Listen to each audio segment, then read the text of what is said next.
turn that down, like point it down. There we go. There we go. Oh boy. Hello. Hello, welcome to this. So I got game here, got chat there. If I look this way, it's because chat. I'm looking at chat. So, what is Doki Doki Literature Club? Well, I don't know. I've heard a lot about it. I don't know. I need. Does someone know how to turn off like messages and stuff when you're playing games? So I really need to turn that off. But a point being, yeah, I have seen this referenced and mentioned all over. Like I've seen Game Grumps stream it record it all, and I didn't watch any of it because I wanted to experience it firsthand. Tomska has been reacting to it occasionally in his last week vlogs. I'm just like, I want to know what you're all talking about. So we're going into this, I guess. It's gonna be a good time. Just give me a second. Yeah, that seems good. So, Doki Doki Literature Club. I just... Oh, thank you for the follow.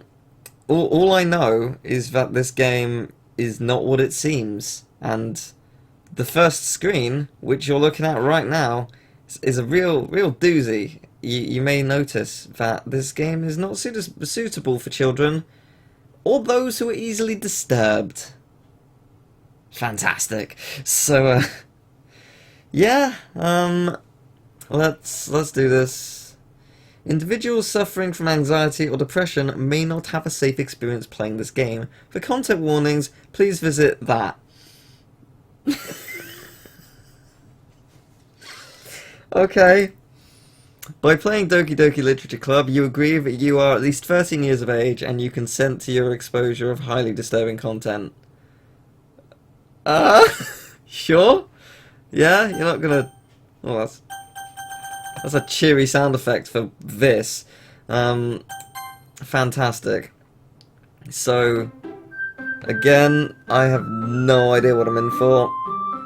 This should be good. If this is the game too loud, by the way, if it is, tell me.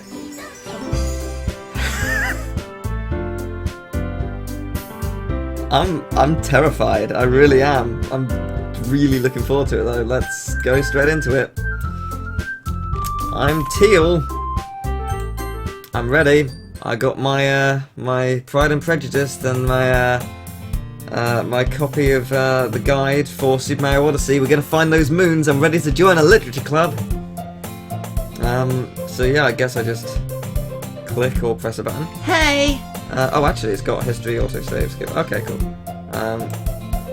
I see an annoying girl running towards me from the distance, waving her arms in the air like she's totally oblivious to any attention she might draw to herself. You could say, like she just don't care. That girl is Sayuri, my neighbour and good friend since we were children. You know, the kind of friend you never see yourself making today, but it just kind of works out because you know each other for so long. You know that kind of friend. You know the one you realistically hate with every fibre of your being. No, sure, it's fine. We used to walk to school together on days like this, but starting around high school, she would oversleep more and more frequently, and I would get tired of waiting up. But if she's going to chase after me like this, I almost feel better off running away. However, I just, sigh and idle in front of the crosswalk and let Sayuri catch up to me. I've got to come up with voices for these people. I never slept again. I bet I caught you this time. Maybe, but only because I decided to stop and wait for you. You say that like you were thinking about ignoring me. That's mean to you. Well, if people stare at you for acting weird, then I don't want them to think we're a couple or something. Fine, fine. But you did wait for me after all. I guess you don't have it in you to be mean even if you want to. Whatever you say, Sayuri. We cross the street together and make our way to school. As we draw near, the streets become increasingly speckled with other students making their daily commute. Good. This seems so normal. Or as normal as a sim about going to high school can be, which I feel like is like part dating, maybe? I don't know. But as normal as that can be, what are you gonna become? Oh boy. By the way, Teal, have you decided on a club to join yet? A club? told you already, I'm really not interested in joining any clubs. And I haven't been looking either. Huh? That's not true. You told me you would join a club this year. Did I? If it was possible, but I did in one of our many conversations where I dismissively go along with whatever she's going on about. Suri likes to worry a little too much about me when I'm perfectly content just getting by on the average while spending my free time on games and anime. Games? Yes. Anime? No. But, Uh-huh. I was talking about how I'm worried that you won't learn how to socialize or have any skills before college. Your happiness is really important to me, you know. I don't know you're happy now, but I'd die at the thought of you becoming a NEET in a few years because you're not used to the real world. what is a NEET? I'm sure that's some kind of internet slang or something that I somehow don't know about. You trust me, right? Don't make me keep worrying about you. Alright, fine. I'll look at a few clubs if it makes you happy. No promises, though. Will you at least promise me you'll try a little? Yeah, I guess I'll promise you that. Yay! Why do I let myself get lectured by such a carefree girl? More than that, she's surprised. I'm surprised I even let myself relent to her. I guess seeing her worry so much about me makes me want to ease her mind a little, at least a little bit. Even if she does exaggerate everything inside of her head. The school day is as ordinary as ever, and it's over before I know it. After I pack up my things, I stare blankly at the wall, looking for an ounce of motivation. Clubs. Sayuri wants me to check out some clubs. I guess I have no choice but to start with the anime club. Hello! Sayuri? Sayuri must have come into the classroom while I was spacing out. I look around and realise that I'm the only one left in the classroom. I thought I'd catch you coming out of the classroom, but I saw you just sitting here and spacing out, so I came in. Honestly, you're even worse than me sometimes. I'm impressed. You don't need to wait up for me if it's going to make you later to your own club. Well, I thought you might need some encouragement, so I thought, you know. Know what? Well, you could come to my club. Sayuri, Yeah? there is no way I'm going to your club. What now, meanie? Sayuri is vice president of the literature club. Of course she is! Not that I was ever aware that she had any interest in literature. In fact, I'm 99% sure she only did it because she thought it would be fun to help start a new club. Since she was the first one to show interest after the one who proposed the club, she inherited the title of vice president. That said, my interest in literature is guaranteed to be even less. Yeah, I'm going to the anime club. Oh, come on, please. Why do you care so much anyway? Well, I kind of told the club yesterday I would bring a new member. And Natsuki made cupcakes and everything. Don't make promises you can't keep. I can't tell if Sayuri is really that much of an airhead or if she's so cunning as to have planned all of this out. I let out a long sigh. Fine. I'll stop by for a cupcake, okay? yes, let's go! Okay. So, from what I understand, we are like 5 minutes into this game. And I think things start to take a turn around an hour and a half, 2 hours into it. So, we've got quite a ride before anything really happens, or at least blatantly obvious. There might be like subtle undertones that something's going on. I, again, have no idea what that thing is. I don't know if it's aliens or if people are really fucking depressed and are doing weird stuff around school. I don't know, but literature club! And thus today marks the day I sold my soul for a cupcake. Literally, or... I dejectedly follow Sayuri across the school and upstairs, a section of the school I rarely visit, being generally used for third year classes and activities. Sayuri, full of energy, swings open the classroom door. Everyone, the new member is here. I told you, don't call me the new member. Huh? I glance around the room. God, she's attractive. Welcome to the Literature Club. It's a pleasure meeting you. Sayuri always says nice things about you. Seriously? You brought a boy? Way to kill the atmosphere. Ah, Teal, what a nice surprise. Actually, I'll go self about. Welcome to the club. All words escape me in this situation. This club is full of incredibly cute girls. They are very incredibly cute. I can't remember what voice I gave you. Bollocks. What are you looking at? Yeah, it was that. If you want to say something, say it. Sorry, Natsuki? The girl with the sour attitude, whose name is apparently Natsuki, is one I don't recognise. Her small figure makes me think she's probably a first year. She is also the one who made cupcakes, according to Sayuri. You can just ignore her when she gets moody. Sayuri says that quietly into my ear, then turns back toward the other girls. Anyway, this is Natsuki, always full of energy. And this is Yuri, the smallest in the club. Don't say things like that. Yuri, who appears comparably more mature and timid, seems to have a hard time keeping up with people like Sayuri and Natsuki. Oh, well, it's nice to meet both of you. And it sounds like you already know Monica, isn't that right? Oh, that's right. It's great to see you again, Teal. But that is, that is a super cute face. Cupcakes or cake? Cupcakes. No, actually, are muffins technically cupcakes, or are muffins muffins? Because muffins, chocolate muffin, just, so good. So good. Pay attention to what's being said by everyone. I was gonna be doing that, to be honest. I figured that something's going on with these four people, and I'm trying to work out what it is, I guess. We all know each other. Well, we do know each other. Well, we rarely talked, but we were in the same class last year. Monica was probably the most popular girl in class. Smart, beautiful, athletic. Basically, completely out of my league. So having her smile at me genuinely feels a little... You too, Monica. Come sit down, Teal. Made a room for you at the table, so you can sit next to me or Monica. I'll get the cupcakes. Hey, I made them. I'll get them. God. Sorry, I got a little too excited.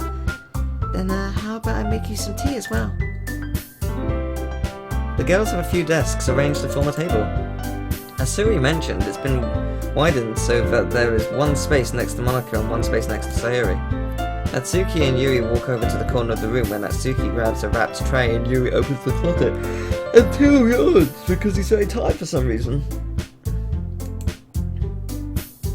Still feeling awkward, I take a seat next to Sayuri. Natsuki proudly marches back to the table, tray in hand. Okay, are you ready? Ta-da! Oh, seriously, the best thing ever? Actually, you know what? I might turn the game down a slight amount. Just because I think it might be a bit too loud. Just... yeah, that should do it. Natsuki lifts the foil off the tray to reveal a dozen white fluffy cupcakes decorated to look like little cats. That's pretty awesome. The whiskers are drawn with icing, and little pieces of chocolate were used to make ears. That is nice. Oh, so cute! I had no idea you were so good at baking, Natsuki. Well, you know. Just hurry and take one. Suri grabs one first, then Monica, and I follow. Oh, that's delicious! Suri tucks her mouthful and has already managed to get icing on her face. I turn the cupcake around in my fingers, looking for the best angle to take a bite. Natsuki is quiet. I can't help but notice her sneaking glances in my direction. Is she waiting for me to take a bite? I finally bite down. The icing is sweet, full of flavour. I wonder if she made it herself. It has a finger in it. Interesting. Not what I thought would be inside a cupcake, but still great. Delicious, in fact. Oh, this is really good. Oh, thank you, Natsuki. Why are you thanking me? It's not like I... haven't I heard this somewhere before? Remember you or anything? I thought you technically did. Sayuri said... well, maybe. But not for you, you know. Dummy. Alright. It's fine. It's okay. I give up on Natsuki's weird logic and dismiss the conversation. Yuri returns to the table carrying a tea set. She carefully places a teacup in front of each of us before setting down the teapot next to the cupcake tray.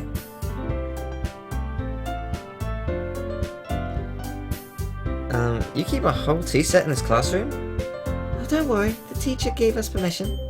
After all, doesn't a hot cup of tea help you enjoy a good book? I guess, yeah. Don't let yourself get intimidated. Yuri's just trying to impress you. That's not... Insulted, Yuri looks away. I meant that, you know. I believe you. Well, tea and reading might not be a pastime for me, but I at least enjoy tea. I'm glad. Yuri faintly smiles to herself in relief. This is super adorable, and I mean, the people who made this, I don't know anything about them, but they're geniuses. Because this is such a lovely, happy setting, and the models are so nice, and it's... I mean, obviously it's gonna take dark roots, but that's the brilliance about it.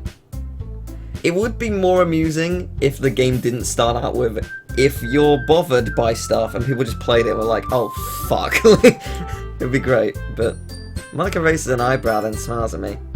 So what made you consider the literature club? I was afraid of this question. Something tells me I shouldn't tell Monica that I was practically dragged here by Sayori.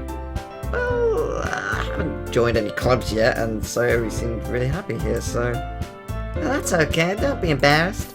We'll make sure you feel right at home, okay? As president of the literature club, it's my duty to make the club fun and exciting for everyone. Monica, I'm impressed. How come you decided to start your own club? You could probably be a board member for any of the major clubs. Weren't you the leader of the debate club last year? Well, you know... to be honest, I can't stand all the politics around the major clubs. It feels like nothing but arguing about the budget and publicity and how to prepare for events. I'd much rather take something I personally enjoy and make something special out of it. And if it encourages others to get into literature, then I'm fulfilling that dream. Monica really is a great leader. Yuri also nods in agreement. Then I'm surprised there aren't more people in the club yet. Oh, we killed all the others. There were more of you. Oh, so much more. They're in the closet. There's a secret closet. They're all in there. They're all dead. So it must be hard to start a new club. Oh, you could put it that way. Not many people are very interested in putting out all of the effort to start something brand new. Especially when it's something that doesn't grab your attention, like literature. Why did I give Monica a fairly Texan accent? 'Cause why not? Why can't I do that? Can I not voice what I want? I'm voicing what I want. Yuri is shy and quiet, so she's got a sort of quiet, timid voice. I forget her name, but she's just like a sort of bratty kind of voice because she's super energetic, and I'm okay at Southern Texan, so there you go. You have to work hard to convince people that you're both fun and worthwhile. But it makes school events like the festival that much more important. I'm confident that we can all really grow this club before we graduate. Right, everyone? Yeah! Well, we'll do our best. You know it. Everyone enthusiastically agrees. Such different girls, all interested in the same goal. Monica must have worked really hard just to find these three. Maybe that's why they were all so delighted by the idea of a new member joining. Though, I still don't really know if I can keep up with their level of enthusiasm about literature. Maybe save the host noises for later when it gets really interesting. So, Teal, what kind of things do you like to read? Oh, well, manga. Considering how little I've read these past few years, I don't really have a good way of answering that. Yes, manga. I'm quite to myself, half joking. I like how I called it. Natsuki's head suddenly perks up. Looks like she wants to say something but keeps quiet. Not much of a reader, I guess. Well, that can change. What am I saying? I spoke about thinking after seeing Yuri's sad smile. Anyway, what about you, Yuri? Well, let's see. Yuri traces the rim of her teacup with her finger. My favorite are usually novels that build deep and complex fantasy worlds. I like, visual novels that take a really fucking dark and sadistic turn. I really like this one called Doki Doki Literature Club. Meta, isn't it, Teal? The level of creativity and craftsmanship behind them is amazing to me. And telling a good story in such a foreign world is equally impressive. Yuri goes on, clearly passionate about her reading. She seemed so reserved and timid since the moment I walked in, but it's obvious by the way her eyes light up that she finds her comfort in the world of books, not people. But, I like a lot of things. Stories with deep psychological elements usually immerse me as well. Isn't it amazing how a writer can so deliberately take advantage of your own lack of imagination to completely throw you for a loop? Exactly like what this game's gonna fucking do!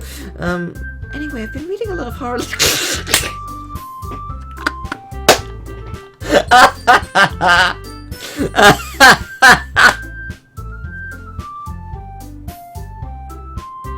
Have you now?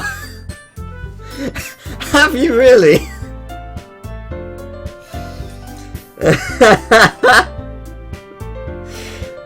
I read a horror book once. It was called Doki Doki Literature Club.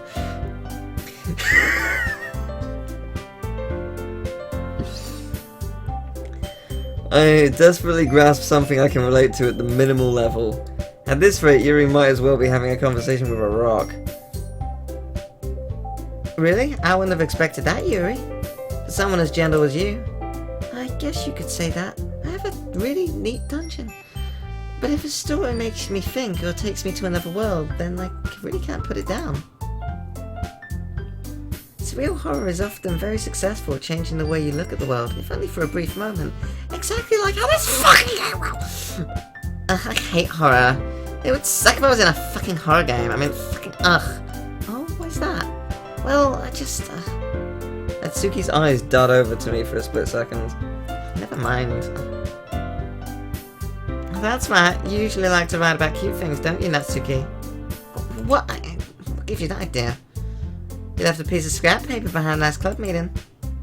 It looked like you were working on a poem called "Don't Say It Out Loud." And give that back. Fine. Your cupcakes, your poems, everything you do is just as cute as you are. Well then. I'm not cute! Natsuki, you write your own poems? Well, I guess sometimes. What do you care? I think that's impressive. Why don't you share them sometime? No. Yay. You wouldn't like them. Not a very confident writer yet. I understand how Natsuki feels. Sharing that level of writing takes more than just confidence. The truest form of writing is writing to oneself. You must be willing to open up to your readers, exposing your vulnerabilities and showing even the deepest reaches of your heart. What does this game tell us about the creators then?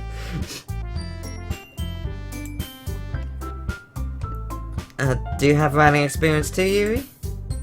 Maybe if you share some of your work, you can set an example and help Natsuki feel more comfortable enough to share hers. I guess it's the same for Yuri. Aw, I wanted to read everyone's poems. You all sit in silence for a moment. Okay. I have an idea, everyone. Natsuki and Yuri look quizzically at Monika. Let's all go home and write a poem of our own. Then next time we meet, we will share them with each other. That way, everyone is even. Yeah, let's do it! Plus, now that we have a new member, I think it will help us all get a little more comfortable with each other and strengthen the bond at the club. Isn't that right, too? Hold on, there's still one problem. Huh? What's that? Now that we're back to the original topic of me joining the club, I bluntly come forth with what's been on my mind the entire time. I never said I would join this club. Please don't kill me and eat me. So he may have convinced me to stop by, but I never made any decision. I still have other clubs to look at, and Well then. I'm sorry, I thought... You all... I'm defenseless against these girls. How am I supposed to make a clear-headed decision when it's like this? That is, writing poems is the piece I need to... sorry. That is, if writing poems is the price I need to pay in order to spend every day with these beautiful girls... Right. Okay. I've decided then. I'll join the literature club. I'll die within the next week. One by one, the girls' eyes light up. Yes! I'm so happy! Sayuri wraps her arms around me, jumping up and down. Hey! You really did scare me for a moment. If you really just came for the cupcakes, I would be super pissed. Then that makes it official. Welcome to the literature club. Thanks, I guess. Okay, everyone. I think with that, we can officially end today's meeting on a good note. Everyone remember tonight's assignment. Wait, it's every day? We're going here every day? What kind of literature club is every day? Doesn't it take like a week at least to read a book? Monica looks over at me once more. Teal, I look forward to seeing how you express yourself. Yeah. Can I really impress the class star Monica with my mediocre writing skills? I already feel the anxiety welling up inside me. Meanwhile, the girls continue to chit-chat as Yuri and Natsuki clean up their food. Hey Teal, since we're already here, do you want to walk home together? Oh, that's right. Sayuri and I never walk home together anymore because she always stayed after school for clubs. Sure, might as well. Yay! So, how fucking dark are their poems gonna be? Like, Yuri's gonna be your beating heart, piercing my skull. Like, okay, round and round we go. You're feeling null, or something, I don't know. It's good. It's gonna be good. With that, the two of us depart the club room and make our way home. The whole way, my mind wanders back and forth between the four girls. Sayuri, Natsuki, Yuri, and of course Monica. Would I really be happy spending every day after school in a literature club? Seriously, every day? Perhaps I'll have the chance to grow close to one of these girls. Alright. I just need to make the most of my circumstances. I'm sure good fortune will find me. Uh-huh. Sure. And I guess that starts with writing a poem tonight. Seriously though, every day? It's time to write a poem. Wait, do I actually get to? Pick your words you think your favourite club member will like. Something good might happen with whoever likes your poem the most. Oh, really? Contamination!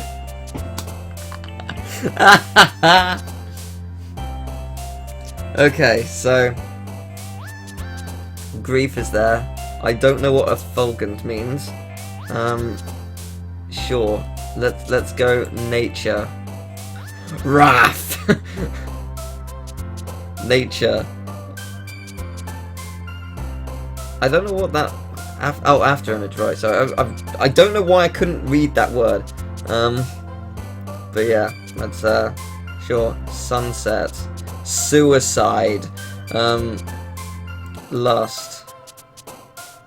No, boop! I like boop. Boop! Giggle. Philosophy. Intellectual. Heart.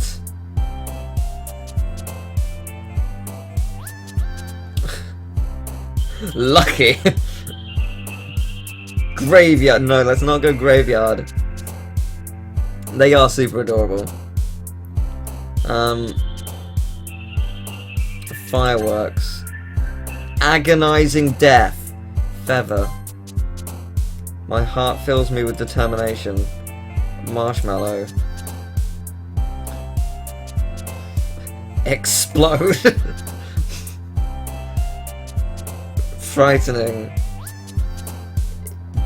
Doki Doki. Raindrops keep falling on my head. Hopefully I'll be with these girls in a bed. Then... sticky, Massacre! Amazing. Yes, I have noticed one is missing. And then well, insight. I would like an insight as to what the fuck is going on. Hi, Gentile. Glad to see you didn't run away on us. Nah, don't worry. This might be a little strange for me, but I at least keep my word. Well, I'm back at the literature club. I was the last to come in, so everyone else is already hanging out. Thanks for keeping your promise, Teal. I hope this isn't too overwhelming of a commitment for you, making you dive headfirst into literature when you're not accustomed to it.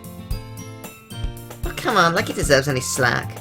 Siri told me you didn't even want to join any clubs this year, and last year too. I don't know if you just plan on coming here and hang out or what, but if you don't take it seriously, you won't see the end of it. Atsuki, you certainly have a big mouth for someone who keeps her manga collection in the club room. Oh! Atsuki finds herself stuck between saying Monica and manga. Manga is literature! Swiftly defeated, Natsuki plops back into her seat. Oh, don't worry, guys. Teal always gives it his best as long as he's having fun. He helps me with the busy work without me even asking. Like cooking, cleaning my room. How dependable. Almost like the perfect husband that I will chain up in my basement. Oh, amazing. Sorry, that's because your room is so messy it's distracting. And you almost set your house on fire once. Is that so? You two are really good friends, aren't you? I might be a little jealous. How come? You and Teal can become good friends too. Sayori. As usual, Sayori seems oblivious to the weird situation she just put me into. Oh, Yuri even brought you something today, you know. Wait, Sayori, Huh? Me? Not really. Oh, don't be shy. It's really nothing. What is it? It's a heart with your face in it. Never mind. Sayori made it sound like a big deal when it's really not. What do I do? Huh? I'm sorry, Yuri. I wasn't thinking. Guess this means it's up to me to rescue the situation. Hey, don't worry about it. It's so good. It's all fine. First of all, I wasn't expecting anything in the first place. So, any nice gesture from you is a pleasant surprise. Makes me happy no matter what. Is that so? Yeah, I won't make a big deal of it if you don't want it to be. Alright. Well, here. He reaches into her bag and pulls out a book. I didn't want you to feel left out, so I picked out a book that I thought you might enjoy. It's a short read, so it should keep your attention even if you don't usually read. And we could, discuss it if you wanted. Oh, it's super adorable! It won't last! How's this girl accidentally being so cute? She even picked out a book she thinks I'll like, despite me not reading much. Yuri, thank you. I'll definitely read this. I enthusiastically take the book from her hands. Later, smash someone in the face with it to escape. Phew. Well, you can read it at your own pace. Deadline's tomorrow. I look forward to hearing what you think. It would be great if it was like, yeah, deadline tomorrow. Don't be late. Now that everyone's settled in, I expected Monica to kick off with some scheduled activities for the club. But that doesn't seem to be the case. Sayori and Monica are having a cheery conversation in the corner. Yuri's face is already buried in the book. I can't help but notice her intense expression, like she was waiting for this chance. Meanwhile, Natsuki is rummaging around in the closet. Man, looks like no one wants to be bothered today. I slumped down into the nearest desk. I wrote a 20-word poem, and you guys can't even be bothered to read your poems and share them? How am I supposed to occupy myself with something literature related by myself like this? I guess I could always read some of the book Yuri gave me. But I'm feeling a little too tired to read, which is why I yawned, the psychic link that Teal and I have. I could probably fall asleep right now. I close my eyes and end up listening in on Sayori's conversation with Monica. You're probably gonna seem really lame compared to all the other clubs though. Well, we can't give up. The festival is our chance to show everyone what literature is all about. The problem is that the idea of literature club sounds too dense and intellectual. But it's not like that at all, you know. We just need to find a way of showing that to everyone. Something that speaks to their creative mind. That doesn't solve the problem, though. Yeah? What do you mean? Even if we come up with the most fun thing ever, nobody will come in the first place if it's a literature event. So it's more important to figure out how to get people to show up in the first place, you know? And after they come, we can do the thing to speak to their creative minds. What's this? Sayori's taking this really seriously. It's rare to hear her deliberating like this. Huh, that's a good point. In that case, do you think food will do the trick? What kind? Oh, well, I guess we could, cupcakes! Haha, good thinking. Natsuki would love to do that. Ah, you're right. Natsuki makes the best cupcake. Insert beatboxing here. Is that because Aaron beatboxed throughout this? Doki Doki! Cupcakes, yo! That sounds like a very Game Grumps thing. But yeah. I haven't seen any of the Game Grumps playthrough. Don't spoil that for me either, alright? That works out perfectly. Oh. That wasn't why you suggested it? Huh, cupcakes speak to my creative tummy. Cupcakes it is then. I'm hungry. Anyway, we still need to work out the details of the event itself. I find myself smiling. In the end, Sayori is still her usual self. But therein lies the unexpected reason I admire her. Unlike me, who has trouble finding any motivation at all, Sayori can put her mind to things and make them come to life. I suppose that's why I end up letting her get on my case about things. I can't help but wonder what it would be like to see the world through her eyes. Oh! She's very close. So close that she's burrowing. Ooh-ah! I open my eyes to find Sayori's face filling my vision. I nearly fall out of my chair. Ah, sorry! Wait, actually, I'm not sorry at all. It's your fault for sleeping like that. This isn't a napping club. Does our school have a napping club? You're staying up late again, aren't you? Now that you're in a club, you're gonna have less time for anime, you know? You'll need to get used to it. Don't say that so loud. I glance over my shoulder to see if Monica overheard. It's true though. Yeah. I know.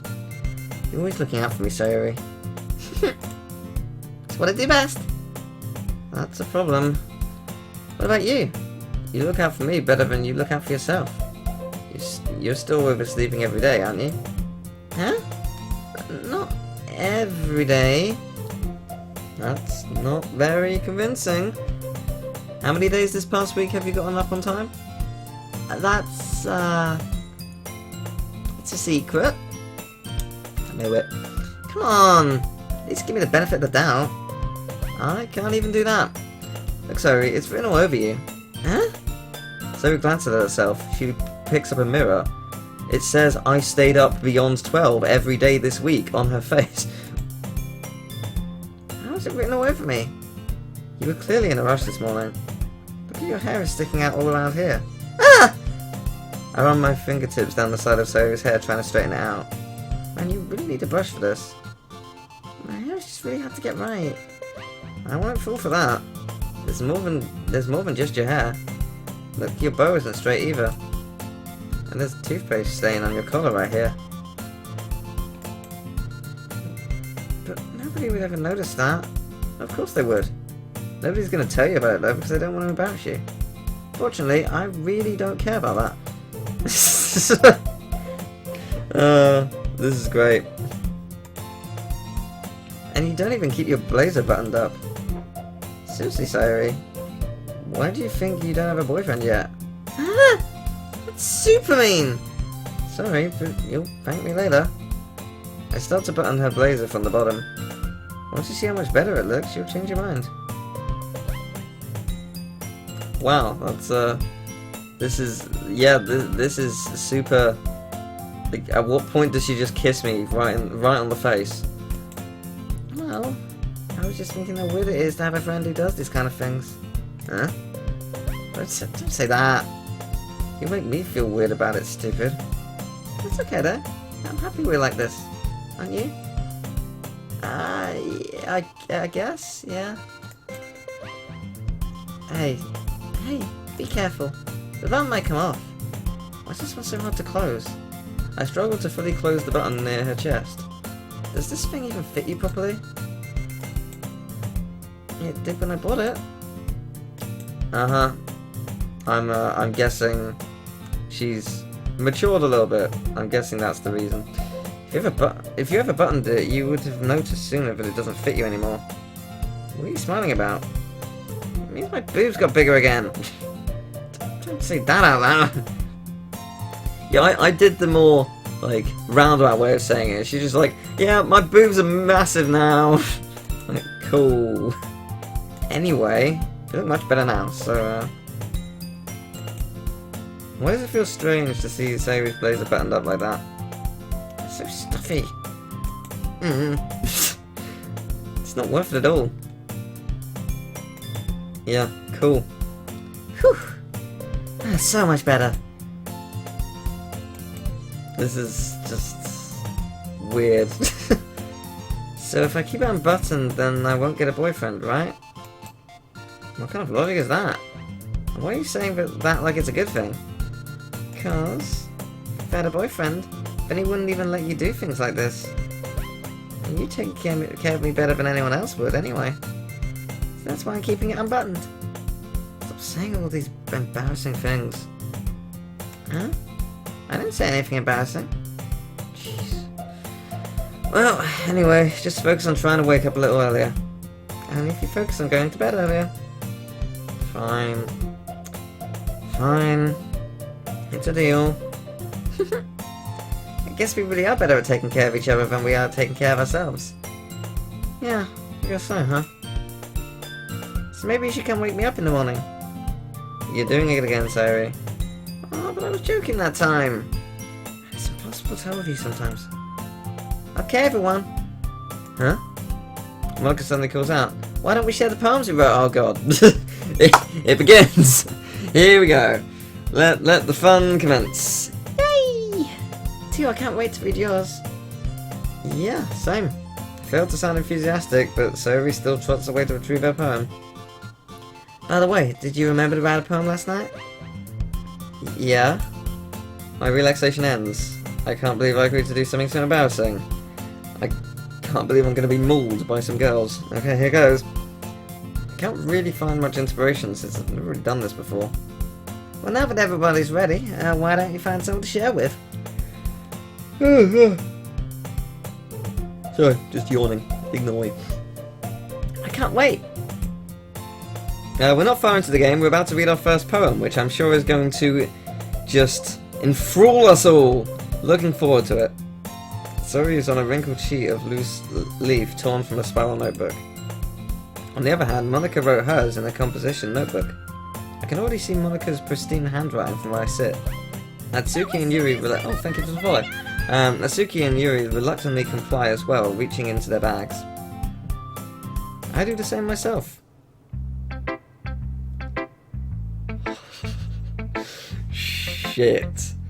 Oh man. Who do I want to go for first?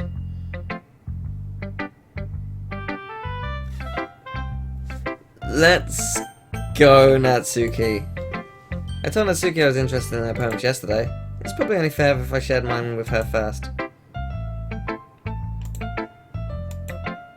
Well, it's about what I expected from someone like you. That's a little blunt. Well, excuse me. It's not like I said it was bad. It just didn't invoke any emotions. So basically it's not cute enough for your tastes? Do you want to get smacked? I'll pass. Well, anyway, I guess I need to show you mine. I think you'll like it. Eagles can fly, monkeys can climb, crickets can leap, horses can race, owls can seek, cheetahs can run, eagles can fly, people can try, but that's about it. That's a good poem. That's a good poem. I like that poem. Yeah. Told you weren't gonna like it. I like it. What? Just be honest. I am. Why are you so convinced I wouldn't like it? Well, because everyone in high school thinks that writing has to be all sophisticated and stuff. So people don't even take my writing seriously. But isn't the point of poems for people to express themselves? Your writing style wouldn't make your message any less valid. Yes, exactly! I like when it's easy to read but it hits you hard. Like in this poem. Seeing everyone do great things can be really disheartening. So I decided to write about it. Yeah, I understand. But the other nice thing about simple writing is it puts more weight on the wordplay. Like, I set up for a rhyme at the end, but then I made it feel flat on purpose. It helps bring out the feeling in the last line. So you did? Huh. I guess more went into it than I realised. That's what it means to be a pro. I'm glad you learned something. Didn't expect that from the youngest one here, did you? Yeah, guess not. I decided to humour her with that last comment. I don't really care how old everyone is, but if Natsuki is feeling proud, then I won't take that away from her. Excellent. Do I have my poem on this computer, or is it on the other one? Let's find out.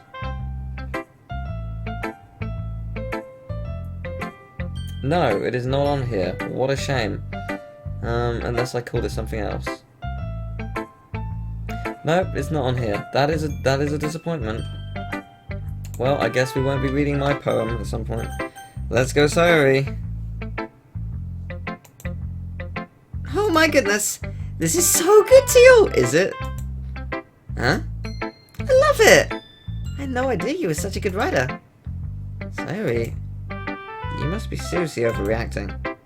I'm not a good writer at all. I honestly have no idea what I'm doing. Well, maybe that's why. Because I have no idea what I like either. Jeez. I'm sure Yuri's opinion has to be a little more constructive than this. Are you sure you just don't like it because I wrote it?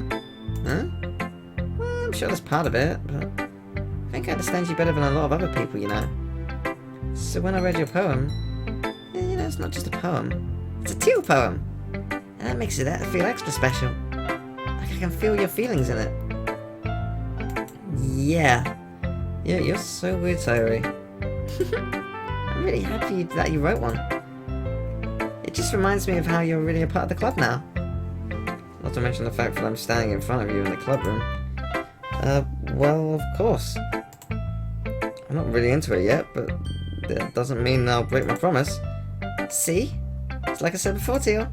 Deep down, you're not selfish at all, you know? Trying new things like this for other people. That's something that only really good people do. Thanks, Sayori. I'm not sure if Sayori sees the full picture of my motive here. Then again, can't deny that she's a part of the reason I joined.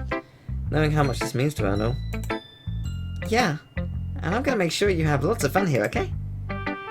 That'll be my way of thanking you. Alright, I'm gonna hold you to that then. Yay! Now you'll read my poem too, right? Don't worry, I'm really bad at this. We'll see about that.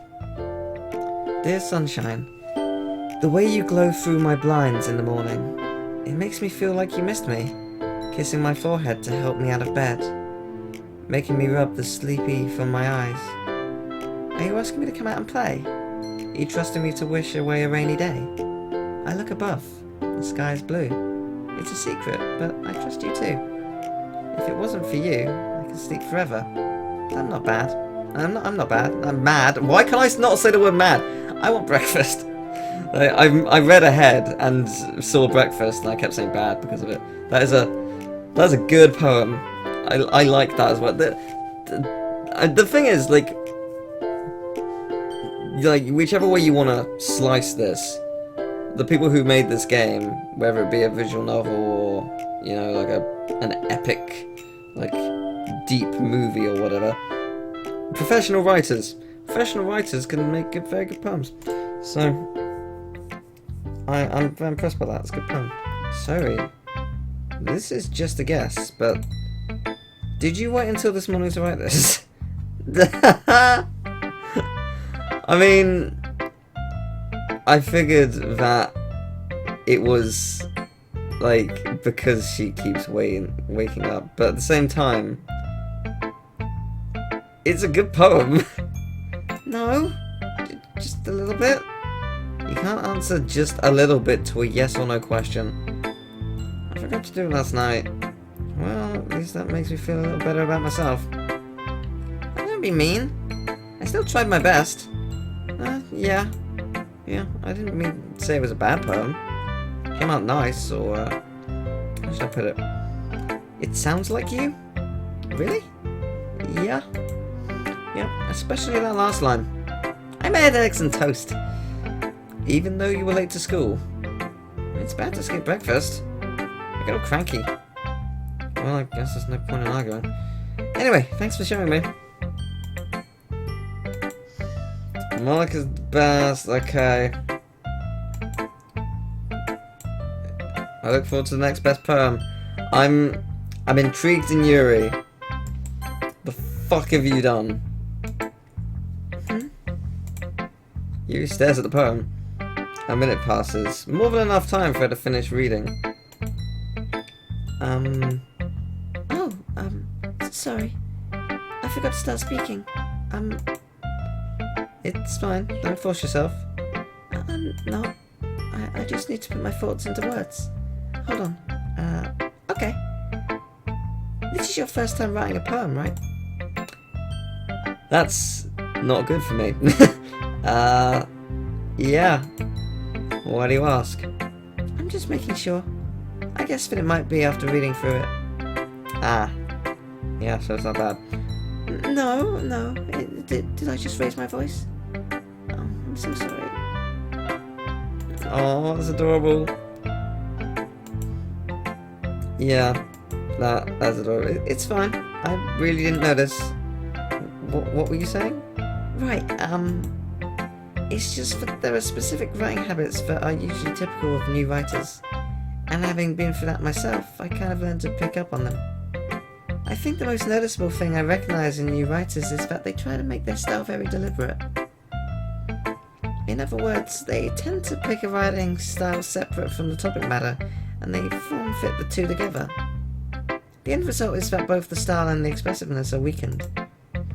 I wonder, I'm assuming that depending on what you actually choose, all their answers are going to be different. Which is pretty cool.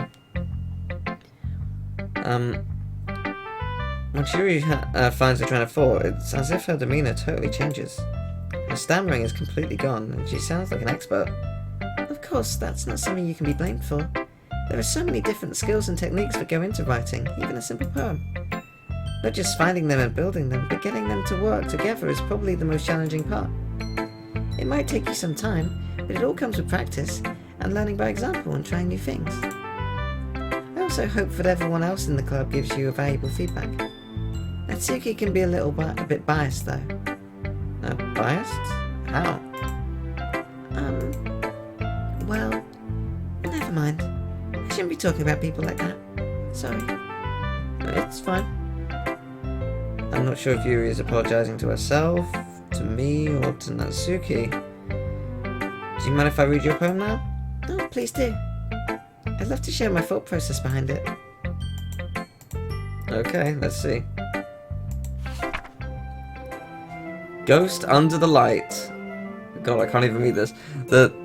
What the hell is that word? Tendrils of my hair illuminate beneath the amber glow, bathing. It must be this one. The last remaining streetlight to have withstood the test of time.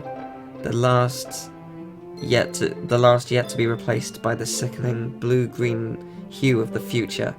I bathe, calm,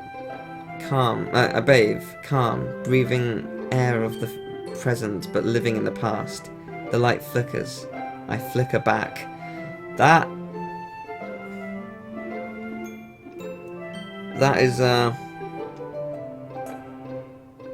something quite deep about that, actually. But yeah, okay. Cool. I'm sorry, I have such terrible handwriting. You have very, very stylish handwriting, but yes, yes you do.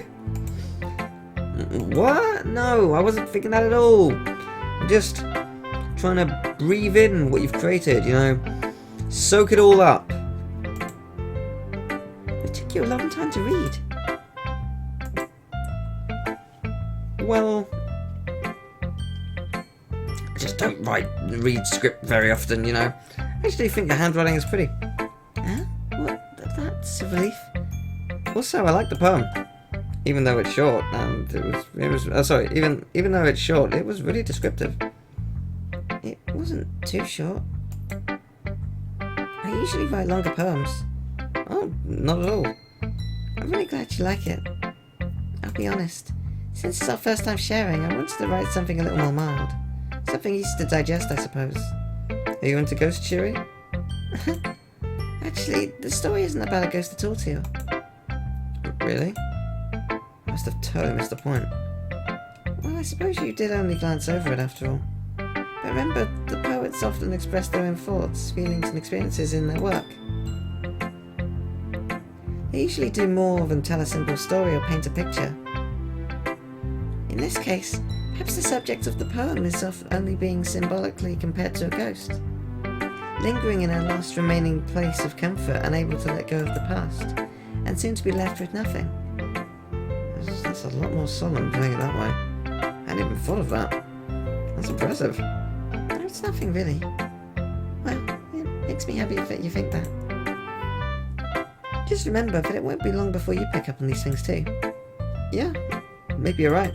I guess I'll have to keep trying. I'm counting on you. What does our esteemed president have to offer?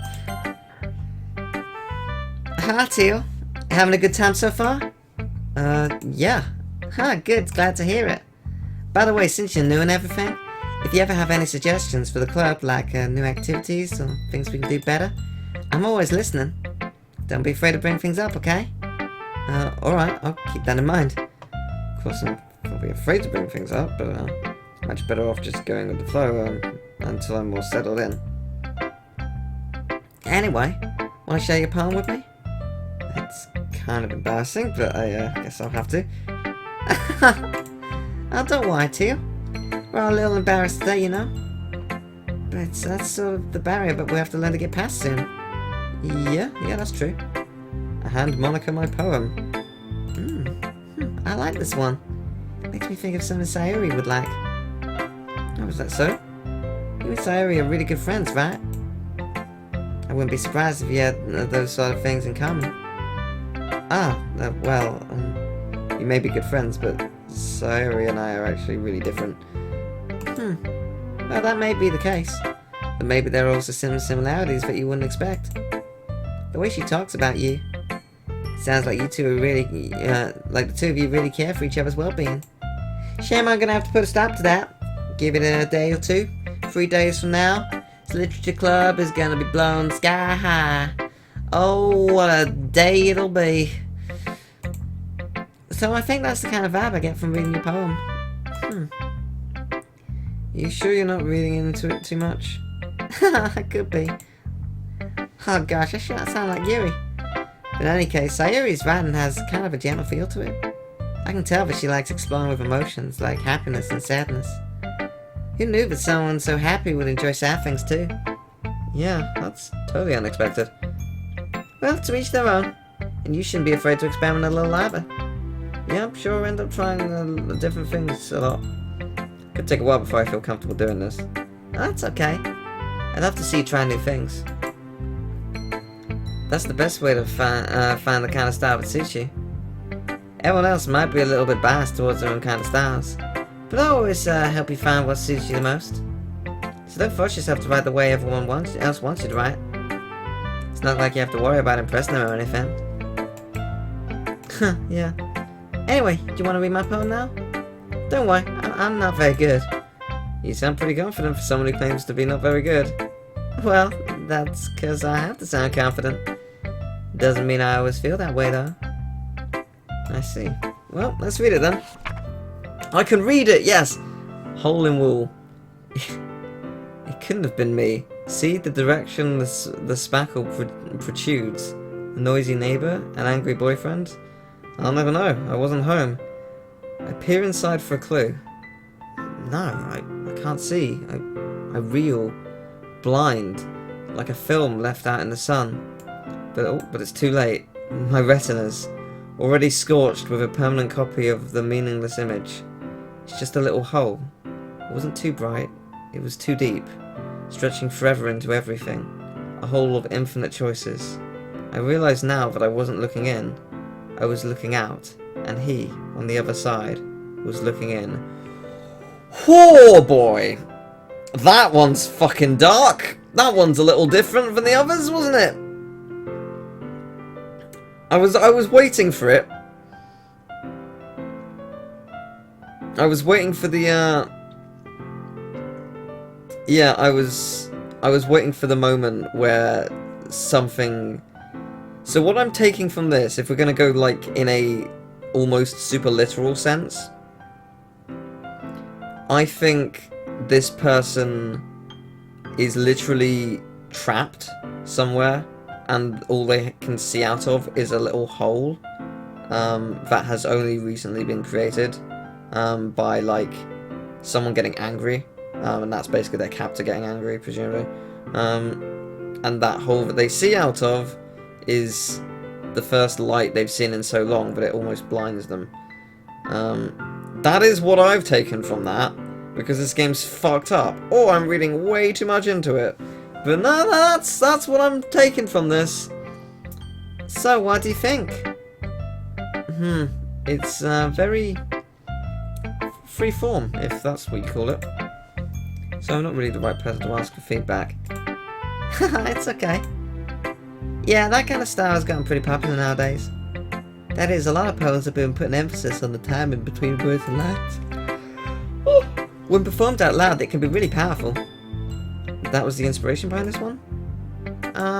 Well, I'm not sure if I know how to put it. I guess you could say that I had some kind of epiphany recently. It's been influencing my poems a bit. What kind of epiphany? Please do tell. Please share with the group what you've been figuring out inside that crazy little fucking brain of yours. Tell me. What point in this game do you let that slip, I wonder? An epiphany? Yeah, something like that. I'm kind of nervous to talk about deep stuff like that, because it's kind of coming on strongly. Maybe after everyone is better friends with each other. Anyway, here's Monica's writing tip of the day. Sometimes when you're writing a poem or a story, your brain gets too fixated on a specific point. If you try so hard to make it perfect, then you'll never make any progress. Just force yourself to get something down on the paper and tidy it up later. If you reread the poems after the game, you will understand the undertones of what is said a lot more. Yeah, fair enough. Another way to think about this is, if you keep your pen in the same spot for too long, you'll just get a big dark puddle of ink. So just move your hand and go with the flow. That's my advice for today. Thanks for listening. Actually, pretty good advice. Whew.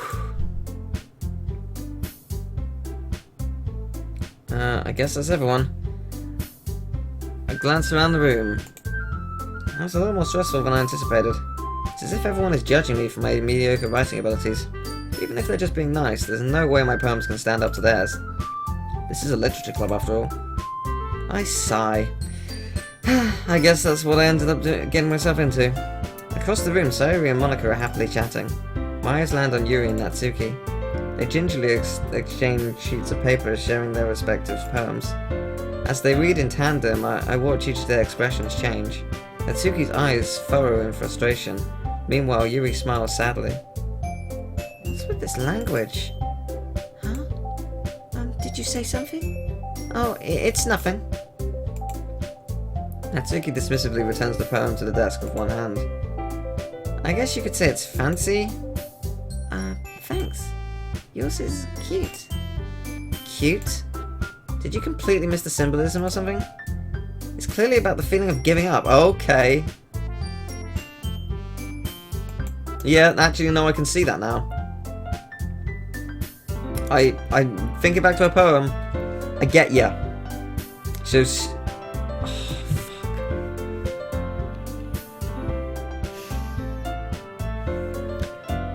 that's it. That's all I needed. That one fucking line is all I needed to know where this is going. She's gonna try and kill herself. She's giving up with life. Fuck you, game. How can that be cute? I know that. I just meant the language, I guess. I was trying to say something nice. Huh? You mean you have to try that hard to come up with something nice to say? Thanks, but it really didn't come out nice at all.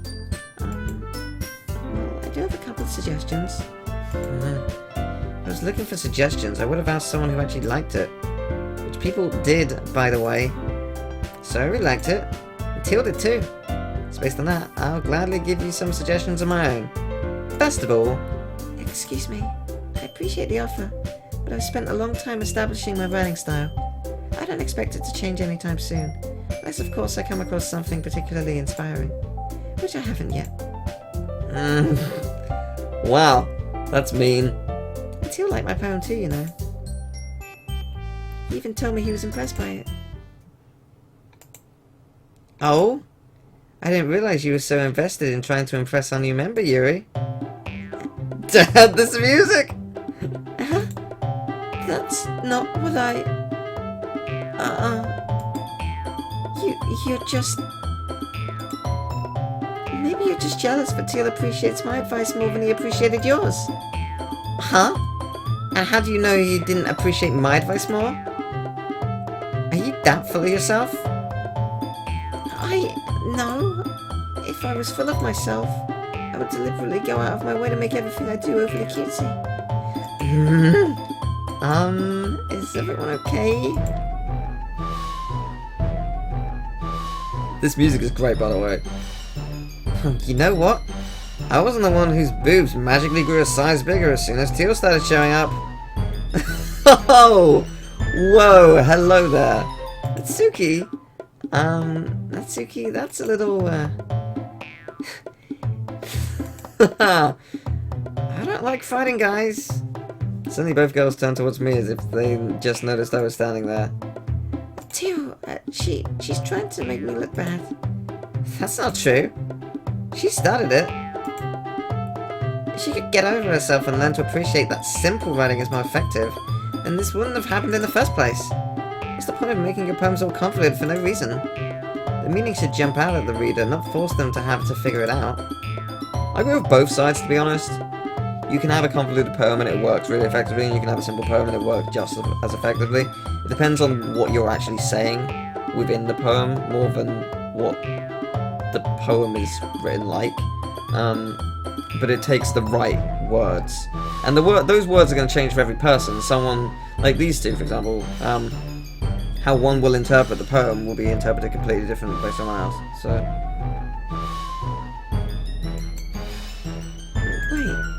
There's a reason we have so many deep and expressive words in our language. It's the only way to convey complex feelings and meaning the most effectively. Avoiding them is not only unnecessarily limiting yourself, it's also a waste. You understand that, right, Teal? How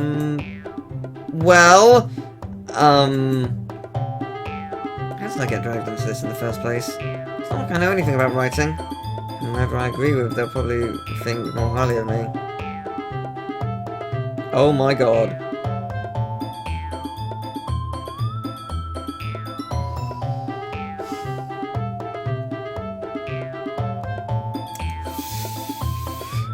Oh!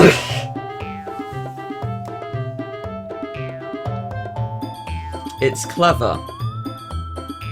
Because if I don't pick Natsuki, I feel like it's gonna go really badly for her.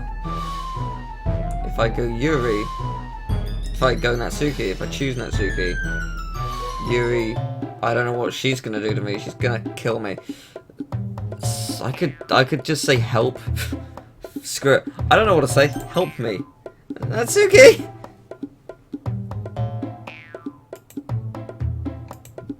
Yuri?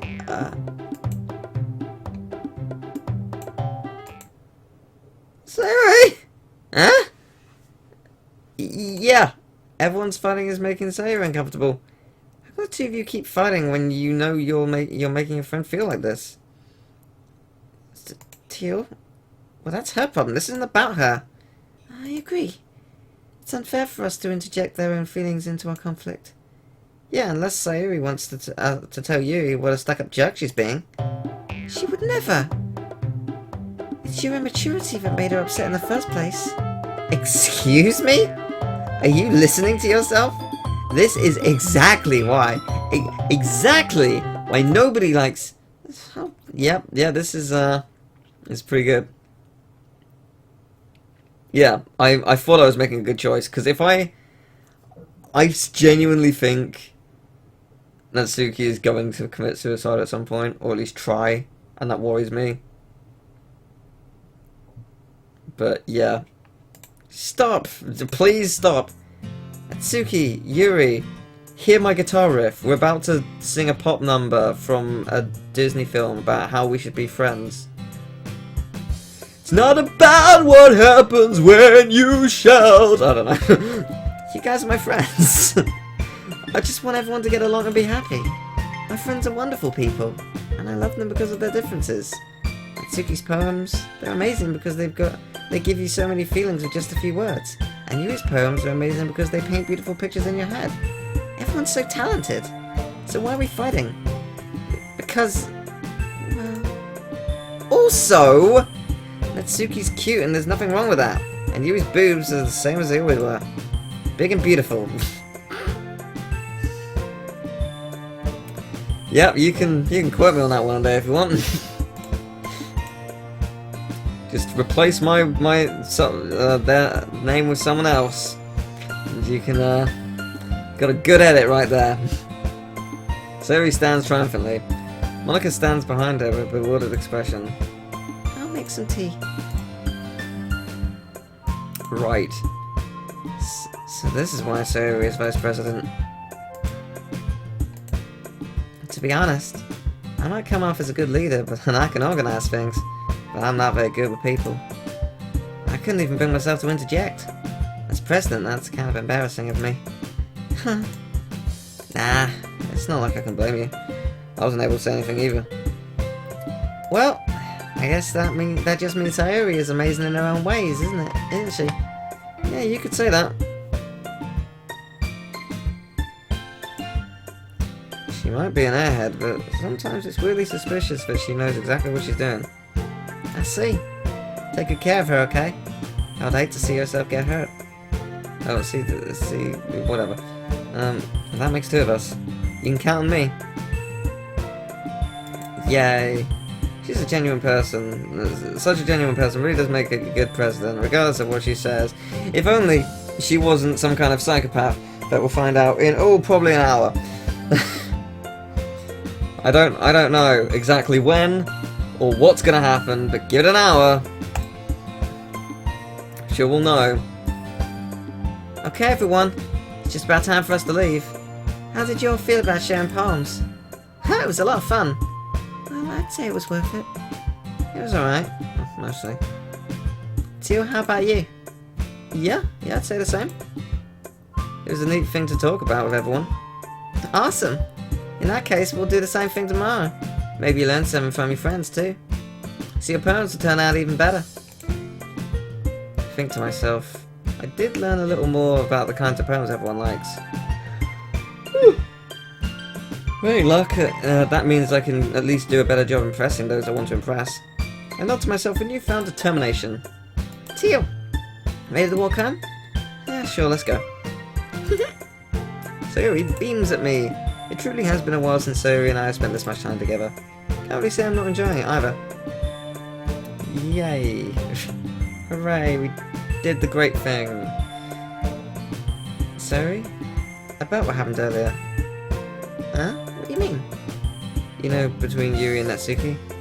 Does this kind of thing happen often? No. That's really the first time I've seen them fight like that. I promise, they're both wonderful people. You don't hate them, do you? No, I don't hate them. I just wanted your opinion, that's all. I can see why they'd make good friends with you. You know, Teal, it's nice that I get to spend time with you in the club. But I think seeing you get along with everyone is what makes me the happiest. I think everyone really likes you too, Teal. That's, every day is going to be so much fun. Looks like Sayuri still hasn't caught on to the kind of situation I'm in. Sure, being friends with everyone is nice, but, does it really need to stop there? We'll just have to see what the future holds, Sayori. I pat Sayori on the shoulder. I said that more to myself than her, but it's easy to use Sayori as an internal monologue sometimes. Okay. Yeah. Hey, Kika, how you doing? Let's do this. Day 2. Unstable, no. Boop. Sensation. Ribbon. Fun. Valentine. Landscape. Peace. Defeat, no. Beauty. Bliss. Giggle. Uncontrollable pain. Dream. Waterfall, like the secret behind it. Destiny. Laugh. Infinite. Lollipop. Chainsaw. Massacre. Family. Disown. Excellent. Inferno. Fantastic. Aura. Embrace. Death. Embrace death. Vibrant. Chocolate. Massacre. Music. There you go. Perfect. Perfect poem right there. That's my poem. Gonna apply to the cuteness.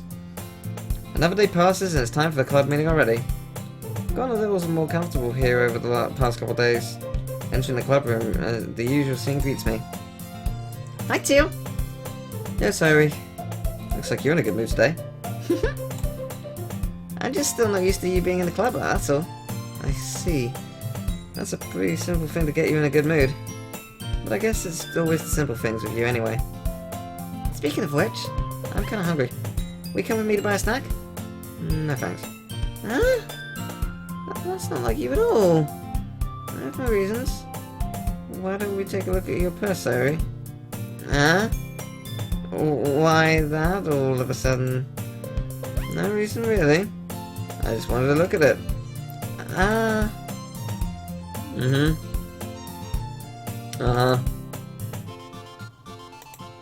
Only 2 small coins fall out. Uh-huh. I knew it. I can see right through you, Sayori. That's not fair. How did you even know? It's simple. If you had enough money in the first place, you would have bought a snack before coming to the club room. So either you're not hungry and wanted an excuse to take a walk, or you plan to conveniently forget where you spent all your money, so I would lend you some. But there's one more thing. You're always hungry. And so that only leaves one option. What? Well, fine, give up. Don't make me feel guilty. If you feel guilty, that means you deserve to feel guilty.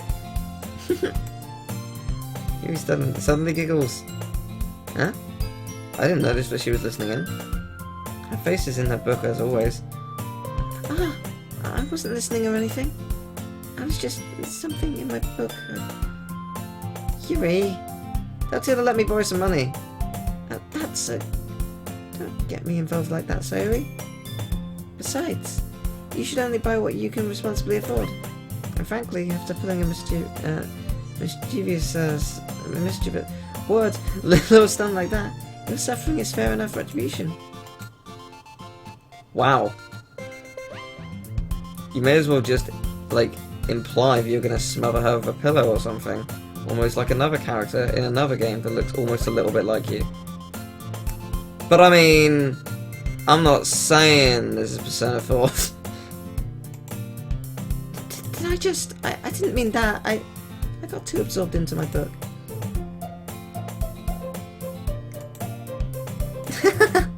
I really like when you speak your mind, Yuri. Doesn't happen much, but it's a fun side of you. That's...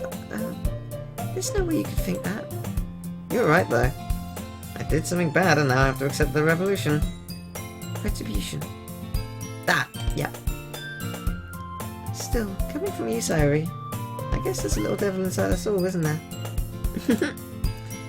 Don't let her fool you. Sayori knows exactly what she's doing. After all, she told you guys she was bringing me to the club before she even told me.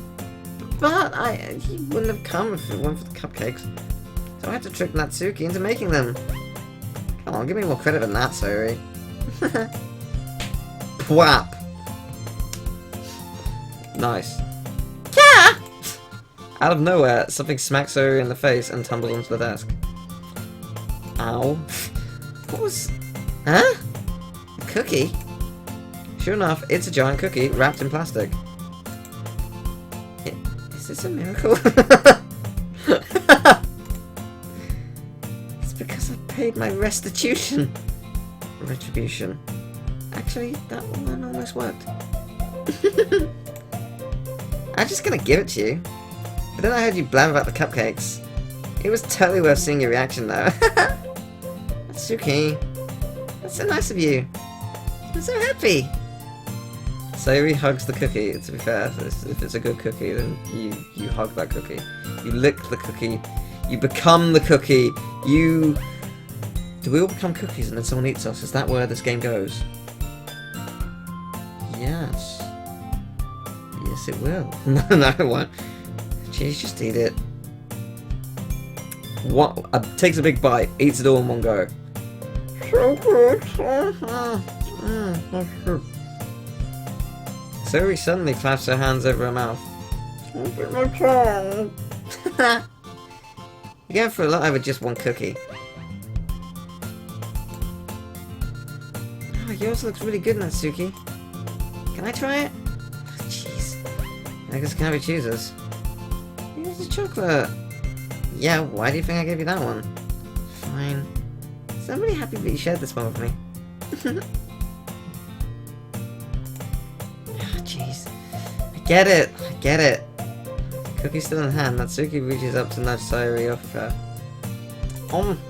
Sayori suddenly is like, yep, there, I knew it. I knew she was gonna eat the cookie. Hey! Did you seriously just do that? Trots away to safety. Nice. Yuri and I laugh as well. Jeez, you are such a kid sometimes. Monica, you tell Sayori... Huh? Monica isn't in the club room. Where's Monica anyway? Good question. Have any of you heard anything about her being late today? Not me. Yeah, I haven't either. That's a bit unusual. Hope she's okay. Oh, does it begin? Oh, does it begin? Goody! Here we go. Of course she's okay. She's probably just had something to do today. She's pretty popular after all. Huh? I don't think she has a... I wouldn't be surprised. She's probably more desirable than any of us combined. Actually, for me, she's the least desirable, but... And that's not because of the voice I gave her. I mean, like, looks. Actually, looks and personality. Like, I don't know. She's just... not my type, I guess. That's true. Excuse me? Suddenly, the door swings open. Oh, sorry. I'm super sorry. Ah, there you are. I didn't mean to be late. I'm sorry, I didn't mean to be late. I hope you guys weren't worried or anything. Huh? Monica chose the club over her boyfriend after all. You're so strong-willed. But boyfriend? What on earth are you talking about? Actually, to be fair, I kind of like this accent, so... if anything, that would probably, like, push me to prefer her, but... I don't know, I think the other girls are cuter. What can I say? Never mind that. What held you up anyway? Well, my last period today was study hall. To be honest, I kinda just lost track of time. That makes no sense though.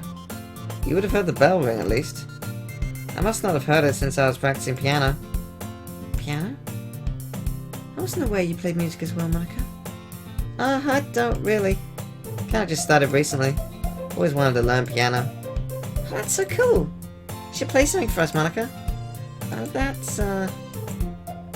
Maybe once I get a little better, I will.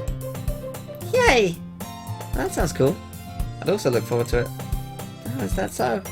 In that case, I won't let you down, Teal. I didn't mean any pressure or anything like that. Don't worry. I've been practicing a whole lot recently. And I'd really love the chance to share once I'm ready. I see. In that case, best of luck. Thanks. So I didn't miss anything, did I? Not really, no. Just to leave out Sayori's mischievous escapade. Sure, Natsuki will end up complaining to her anyway. It looks like everyone has already settled down. Sayori somehow already finished her entire cookie. Yuri is back to her book, and Natsuki disappeared into the closet. Teal! I'm gonna go get some supplies from another classroom. Wanna come with me? Supplies? What for? Well, you know how the festival is coming up. Me and Monica were gonna make some posters and stuff. So I need to go get some fancy crayons and markers and glue sticks. Ah, I see. Sure, I'll go with you. Yay! Okay, Monica, we'll be back soon. Are you going with Teal to get the supplies? There's no need to trouble yourself. I'd be happy to go with him. Oh, I wanted to go. So much fun exploring empty classrooms and stuff. Okay. It's just a suggestion. See if you can find poster paper too, okay? Okay. Ready, Teal? Yep, let's go. Honestly, it feels like I'm taking a kid to the mall or something. Sayori finds pleasure in the simplest things sometimes. Hey, Sayori? What exactly are we doing for the festival anyway? I'm not sure how you would make an event out of literature. Me and Monica have it all planned out. Don't you worry. Is that so? Yep. We're gonna do a poetry performance. A performance? Of what kind? Well, everyone is gonna take turns on stage and recite their favourite poems. Ah, that sounds kinda dull. Teal, you're not thinking about it the right way at all. It's not just about reading poems. It's about performing them. Like you say, like you say the lines of the poem, like, between my feet, the last remaining flower beckons to me. I twist the stem, freeing it from its clinging roots, caressing the final joyous moment between my fingers. But to what ends have I summoned this joy? Oh my god. Crystals! Oh, thank you for the crystals. I like all the Kappa faces that you've given me. Thank you. Thank you very much. I appreciate the crystals. Now you can go back to lurking. Alright then. Enjoy the lurk. It's a good old lurk. For now, when I look in every direction, the one prosperous field before me is but a barren wasteland. Like that! Sayori. How do I put this? I'm sure it's just me, but it's impossible for me to take you seriously when you talk like that. Meanie. Working super hard on this, you know. I know. Just meant that it's like a pretty unordinary contrast to your cute self. Don't say that, it's embarrassing. I guess that means I'm doing a good job. Yeah, I guess so. So excited! The festival is going to be so much fun. Sayori spins herself around in the hallway again. Hey Teal, this classroom over here is empty, apart from that dead body over there from Monica. I mean, let's begin the mission! The mission, eh? Been a long time since I spent time with Sayori like this, but in the end she hasn't changed one bit. She's nothing but a ball of sunshine drawing happy vibes from the world around her. It's a pretty nostalgic feeling for me. As the years went by, I began to hold myself up in my room more and more.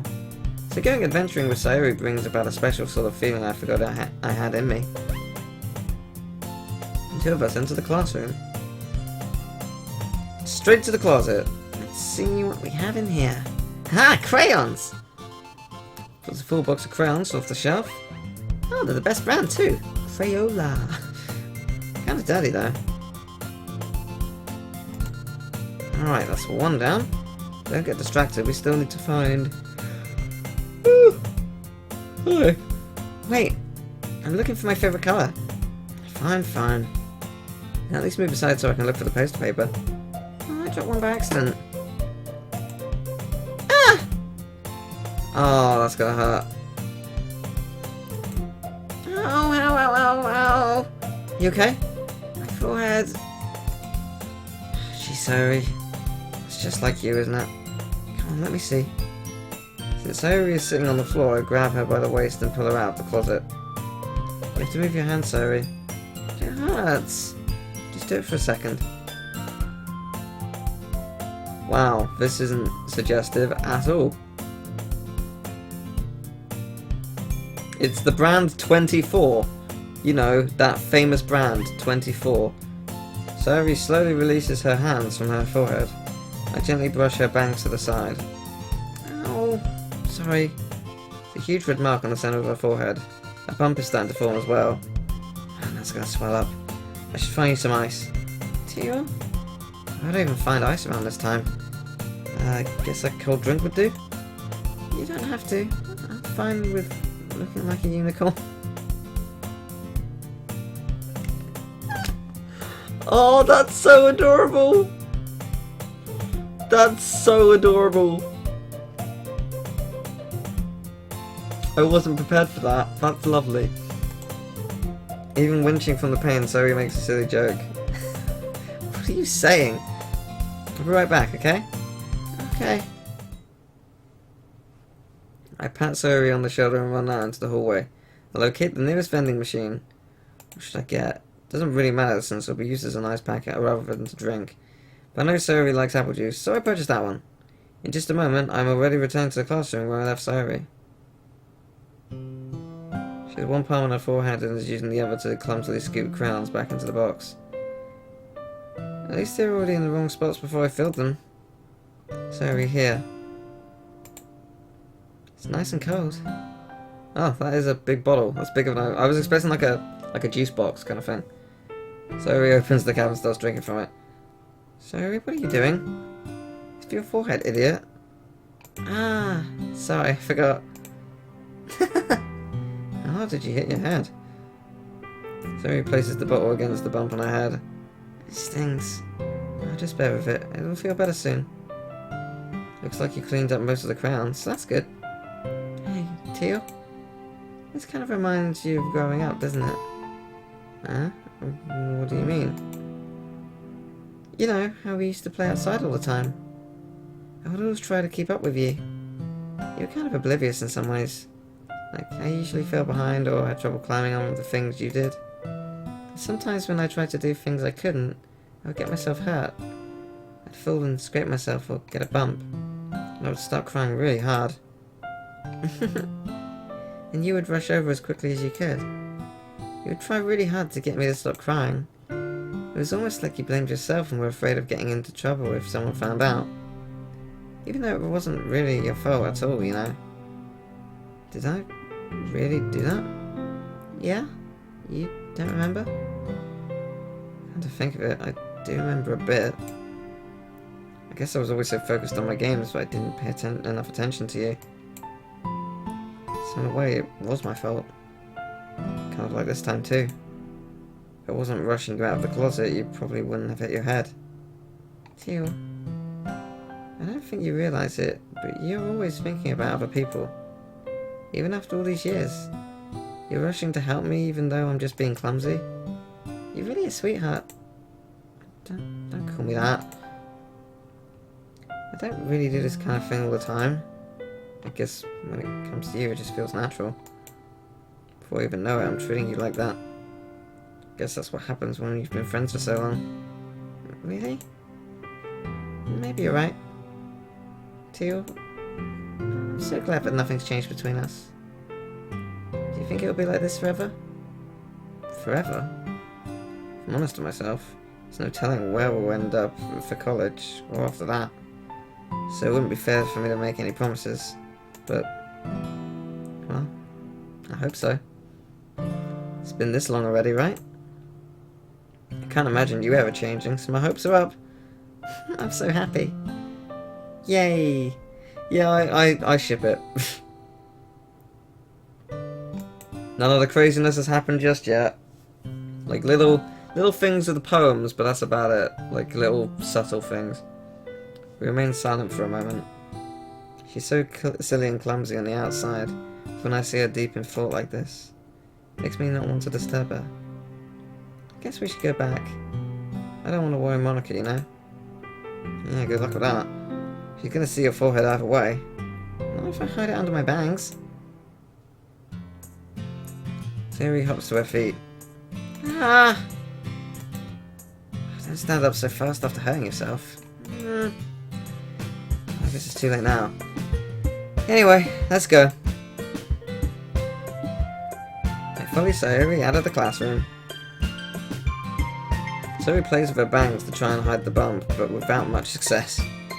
In a moment, we make it back to the classroom. Aha, you're back. Good timing.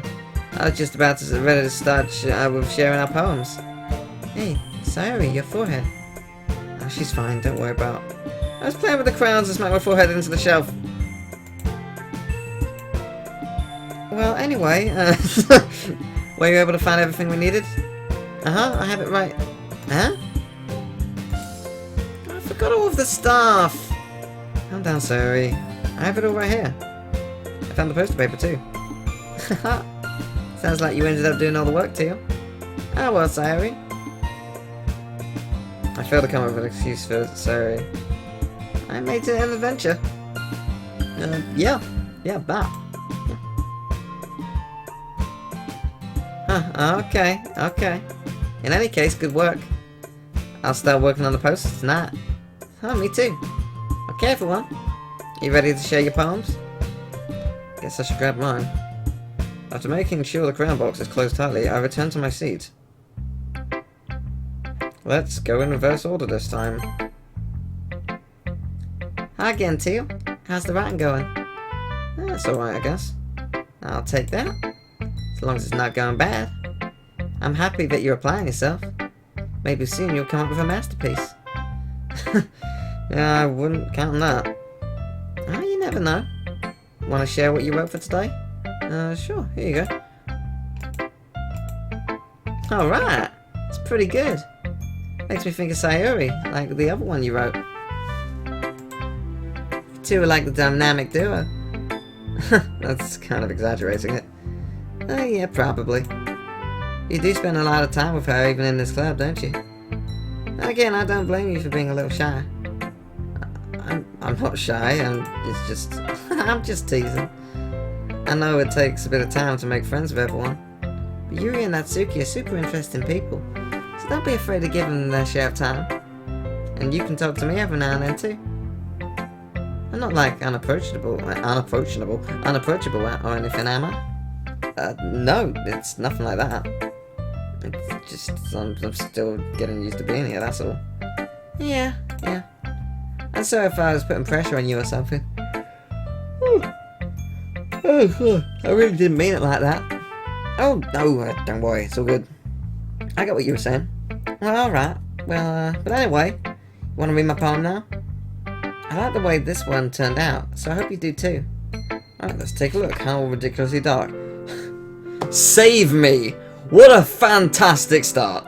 The colours, they won't stop. Bright, beautiful colours. Flashing, expanding, piercing, red, green, blue. An endless cacophony of meaningless noise. The noise, it won't stop. Violent, grating waveforms. Squeaking, screeching, piercing. Sine, cosine, tangent. Like playing a chalkboard on a turntable. Like playing a vinyl on a pizza crust. An endless poem of meaningless. Load me.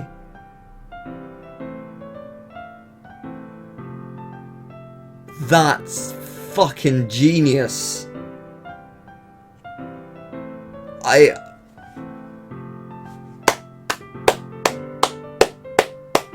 Very nice. Very nice indeed. I can honestly say I was not expecting that, but that's very nice. I'm impressed. That's a good poem. It's a very, very good poem. Yeah, save me. Load me. Saving a file. Loading a file. It's not talking about save me as in as a person. It's loading an image or saving an image. It's even more abstract than your last one, huh? I guess it's just the way I write. Sorry if you don't like it. Oh no, I never said that. It's just the kind of thing I've never really seen before, I guess. I kind of like playing with my space on the paper. Choosing where and how to space your words can totally change the mood of the poem. It's almost like magic. The way I wrote the lines really short made it feel like they're trying to speak over the noise. I see.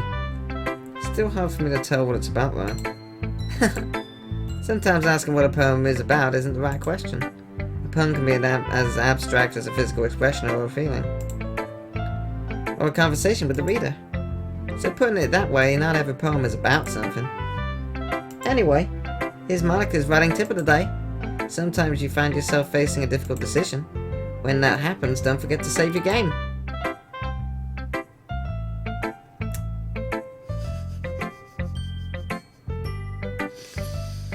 This is some Undertale shit right here. Okay. Let me save my game. Do I really need 9 pages?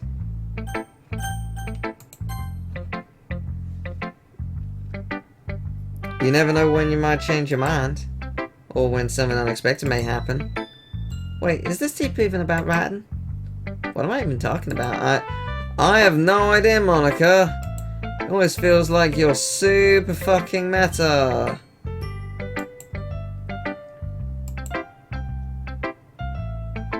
Right, Yuri. You're gonna hate my poem. Let's see what you've written for today. Well done to you. Your skills are already improving. Really?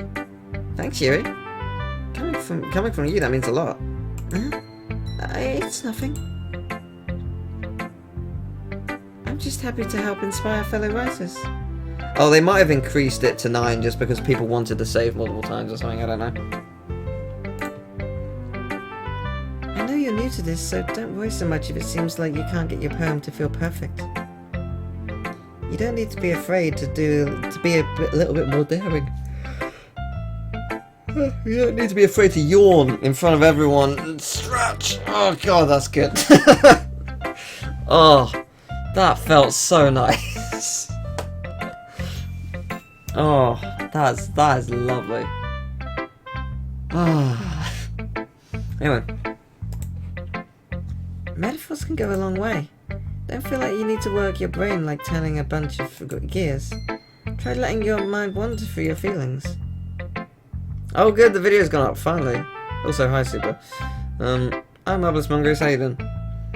And write down the things that you see and hear. That's one way to truly enable your reader to see into your mind. It's a very intimate exercise. I see. That's certainly an interesting technique. Thanks for sharing. I have, well, an example of that if you'd like to read it. Of course. Is this the poem you wrote for today? Alright. The Raccoon. It happened in the dead of night while I was slicing bread for a guilty snack. My attention was caught by the scattering of a raccoon outside my window. That was, I believe, the first time I noticed my strange tendencies as an unordinary human. I gave the raccoon a piece of bread, my subconscious well aware of the consequences, well aware that a raccoon that is fed will always come back for more. The enticing beauty of my cutting knife was the symptom, the bread, my hungry curiosity, the raccoon, an urge. Oh man, this is long. The more increments it... No, the moon increments? Something its phase and reflects that much more light of my cutting knife. The very same light that glistens in the eyes of my raccoon friend. I slice the bread, fresh and soft. The raccoon becomes excited, or perhaps I'm merely projecting my emotions onto the newly satisfied animal. The raccoon is taking to following me. You could say that we've gotten quite used to each other. The raccoon becomes hungry more and more frequently, so my bread is always handy. Every time I brandish my cutting knife, the raccoon shows me its excitement. A rush of blood. Classic Pavlovian conditioning. I slice the bread, and I feed myself again. Oh. Oh, wow. Huh. So, she's not at any point... At no point is she feeding the raccoon. she's constantly eating the bread herself, just tricking the raccoon into thinking it's getting food. Huh. Interesting. I was a little more daring with this one than yesterday's. Yeah, I can see that. It's a lot more metaphorical. I don't know if it's my fault, but I can't begin to imagine what this poem is about. That's right. It's a bit closer to my preferred writing style, using the poem as a canvas to express vivid imagery and conveying emotions through them. Yeah, if I take it at face value, then I can't even figure out what it's supposed to mean. Well, I think it's something that different people can relate to in their own way. I wanted to express the way it feels for me to indulge in my more unusual hobbies. It's those sorts of things I usually force to keep to myself, so I sometimes enjoy writing about them. Why do you keep them to yourself? Because they're embarrassing, and people would make fun of me. Don't you have anything like that too? Well, yeah, I guess I do. I feel like everyone has a little something like that. The best we can do is respect each other and our individualities, even if it's difficult sometimes and some things make us uncomfortable. After all, if I hadn't learned to embrace my own weirdness, I would probably hate myself. I might be ranting a little bit now, but I'm glad that you're a good listener. Yay. Alright then. Atsuki. Well, it's not really any worse than your last one. But I can't really say it's any better either. Phew. Huh? Phew what? Oh, well, anything that isn't a train wreck I'll take as a win. I get the feeling that you're probably the most critical. Hey, what makes you Wait, maybe that was a compliment. Ha! Glad to see someone recognizes my experience. Well then, keep practicing and maybe you'll be as good as me someday. That's, someone tells me Natsuki completely missed the point. Come to think of it, this kind of thing kind of reminds me of Sayori's poem from yesterday. Huh? You think so? Yeah, well, I guess if you've been friends with her for so long, you might be on the same wavelength. You never really struck me as her type. Sayori has a type all of a sudden? I don't know, but honestly, how can someone so, fluffy spend so much time with someone like you? It's like she's dragging around a dead weight. That was a little unnecessary. But think of it this way, if it weren't for me, she would probably just fly away like letting go of a balloon. You could say we each take care of each other in our own way. Whatever it is, I don't get it. Oh yeah, I guess I'm supposed to show you my poem? Here you go, it's a poem. Amy likes spiders. You know what I heard about Amy? Amy likes spiders. Icky, wriggly, hairy, ugly spiders. That's why I'm not friends with her. Amy has a cute singing voice. I heard her singing my favourite love song. Every time she sang the chorus, my heart would pound to the rhythm of the words. But she likes spiders. That's why I'm not friends with her. One time I hurt my leg really bad. Amy helped me up and took me to the nurse. I tried not to let her touch me. She likes spiders, so her hands are probably gross. That's why I'm not friends with her.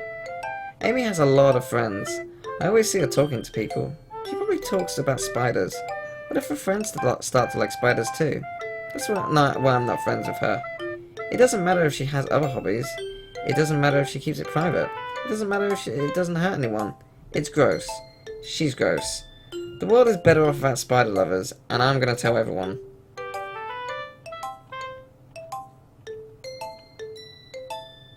Okay. That's, that one's different. That's quite different from the first one. Not bad, right? It's quite a bit longer than yesterday's. Yesterday's was way too short. I was just warming up. I didn't think it was the best I could do. No, of course not. Anyway, the message is pretty straightforward in this poem. I don't have to explain it. Sometimes you can explain complicated issues with much simpler analogies. And if it helps people realize how stupid they're being. Like, anyone would agree that the subject of this poem is an ignorant jerk. Do you know people like that? Of course, it's about how everyone thinks might. That doesn't matter, it can be about anything. I wrote it to be easy to relate to. Everyone has some kind of weird hobby or guilty pleasure. Is it, by any chance, about Yuri? By any chance, is it about Yuri? Does yay me, like, different hardcore wordy poems. Something that you're afraid if people find out, then make fun of you or think less of you. But that just makes people stupid. Who cares what someone likes, as long as they're not hurting anyone and it makes them happy? I think people really need to learn to respect others for liking weird things. Huh, it's funny. You wrote about something similar today. Oh yeah, so she did. Oh.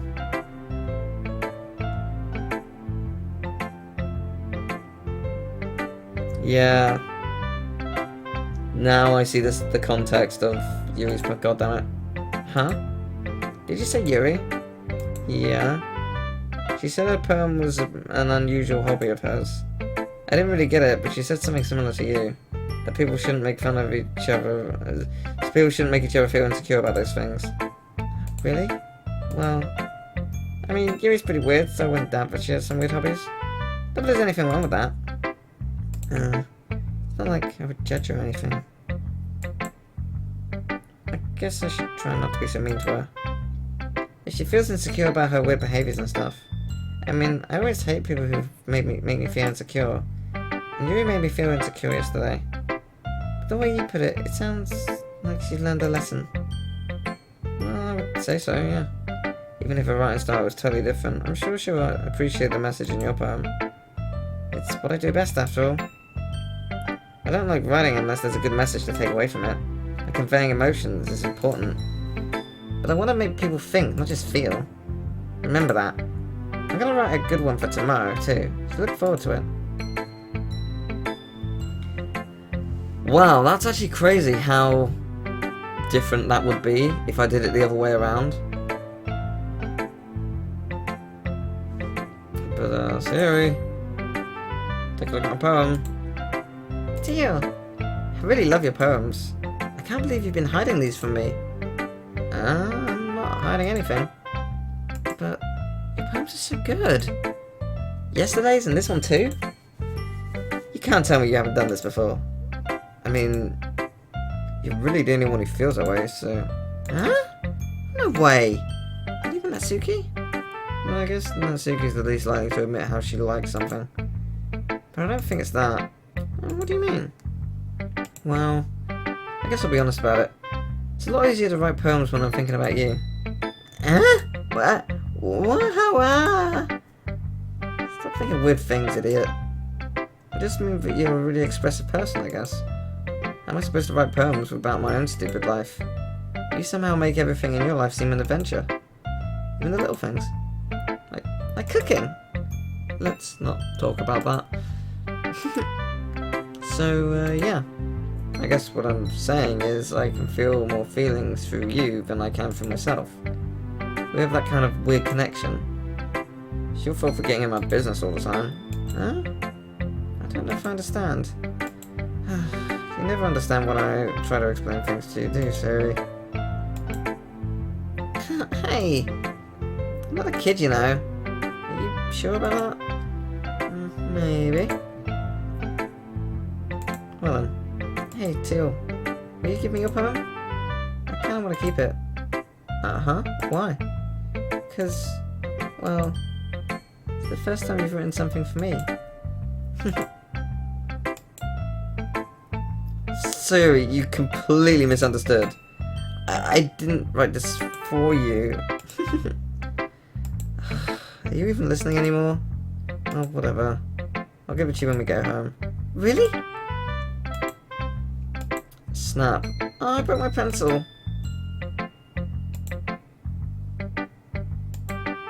Sorry. Well then, it's fine. It's fine. We're just getting real kinky here. I'll get it for you. Bend down to pick up the broken pencil. I'm a little clumsy today. Let's sit down. Yeah, I've got to read your poem. Anyway, I still haven't read your poem. Oh, right. Sorry, I forgot about that. It's not as good as yours. Jeez, don't worry. It's fine. Sure, I like it. Bottles. I pop off my scalp like the lid of a cookie jar. It's the secret place where I keep all my dreams.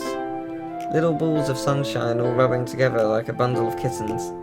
I reach inside with my thumb and forefinger and pluck one out. It's warm and tingly, but there's no time to waste. I put it in a bottle to keep it safe. And I put the bottle on the shelf with all the other bottles.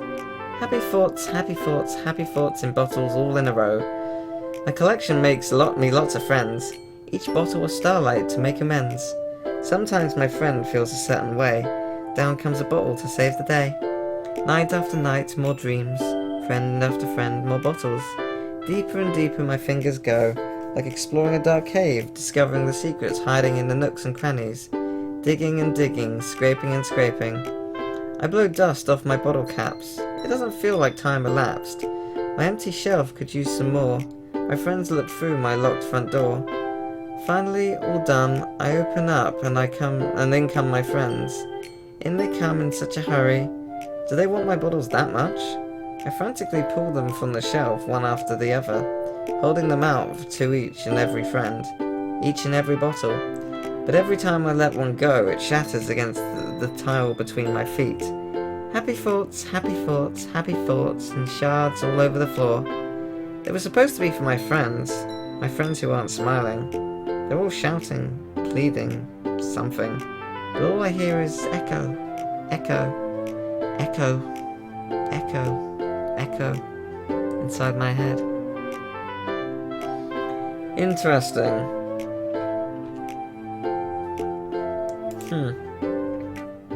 Holy crap. Sorry, did you really write this? Of course I did. Didn't I tell you yesterday that I was going to write the best poem ever? Yeah, but I mean, I didn't expect something like this coming from you. Monica told me a whole lot. I've been really in touch with my feelings recently. I see that. It's almost kind of creepy. Creepy? Well, not exactly. Maybe because I'm so used to you being cheerful. Well, never mind. I'm thinking too hard about it. So, I'm taking from this, she actually has depression. I think.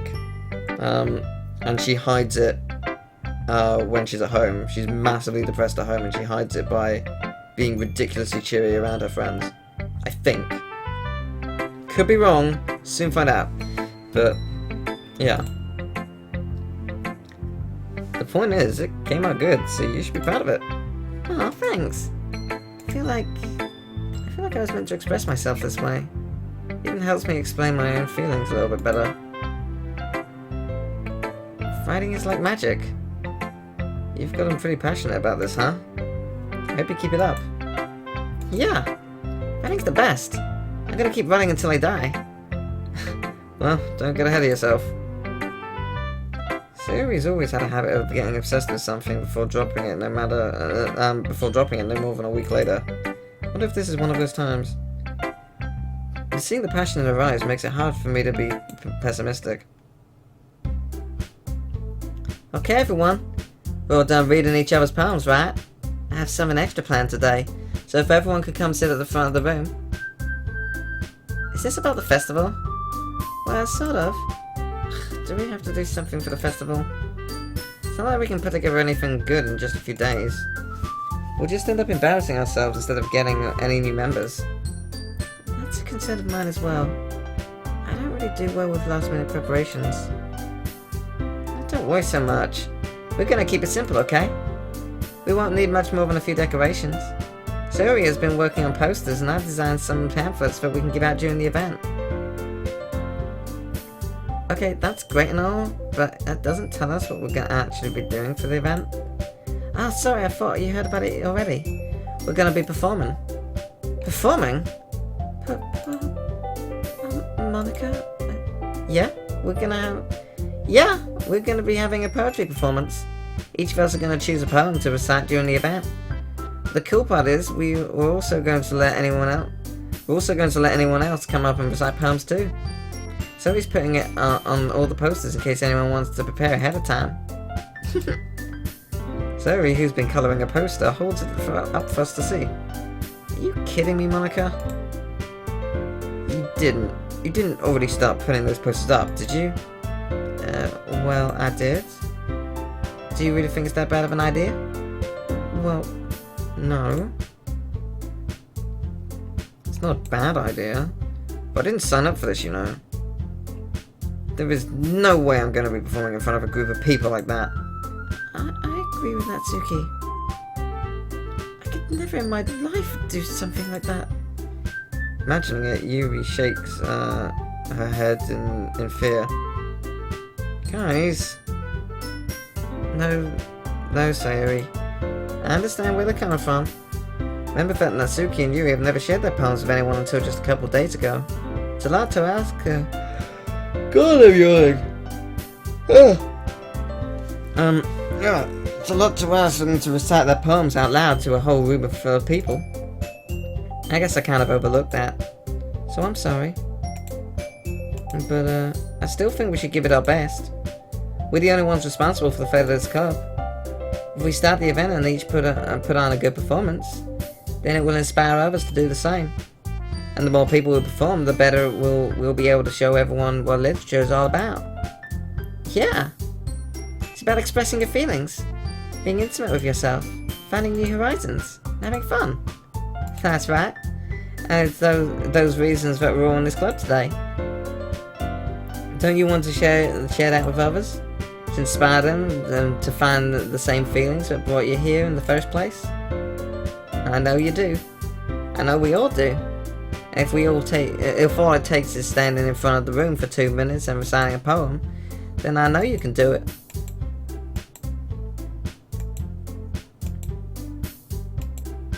I agree.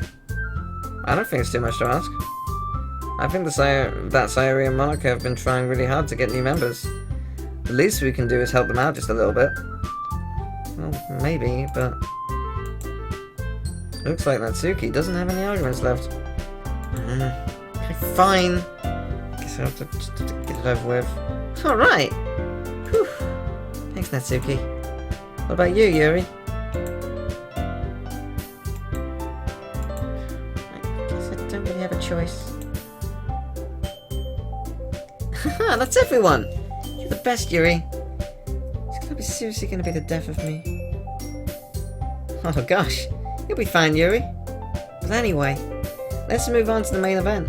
I want you each to choose a poem of yours. We're gonna practice reciting them in front of each other. No way! Monica, this is too sudden. What if you can't recite your poem in front of the club? How do you expect to do it in front of strangers? Well, don't worry. I'll start off to help everyone feel a little more comfortable. Can I go next? Of course. Now let's see.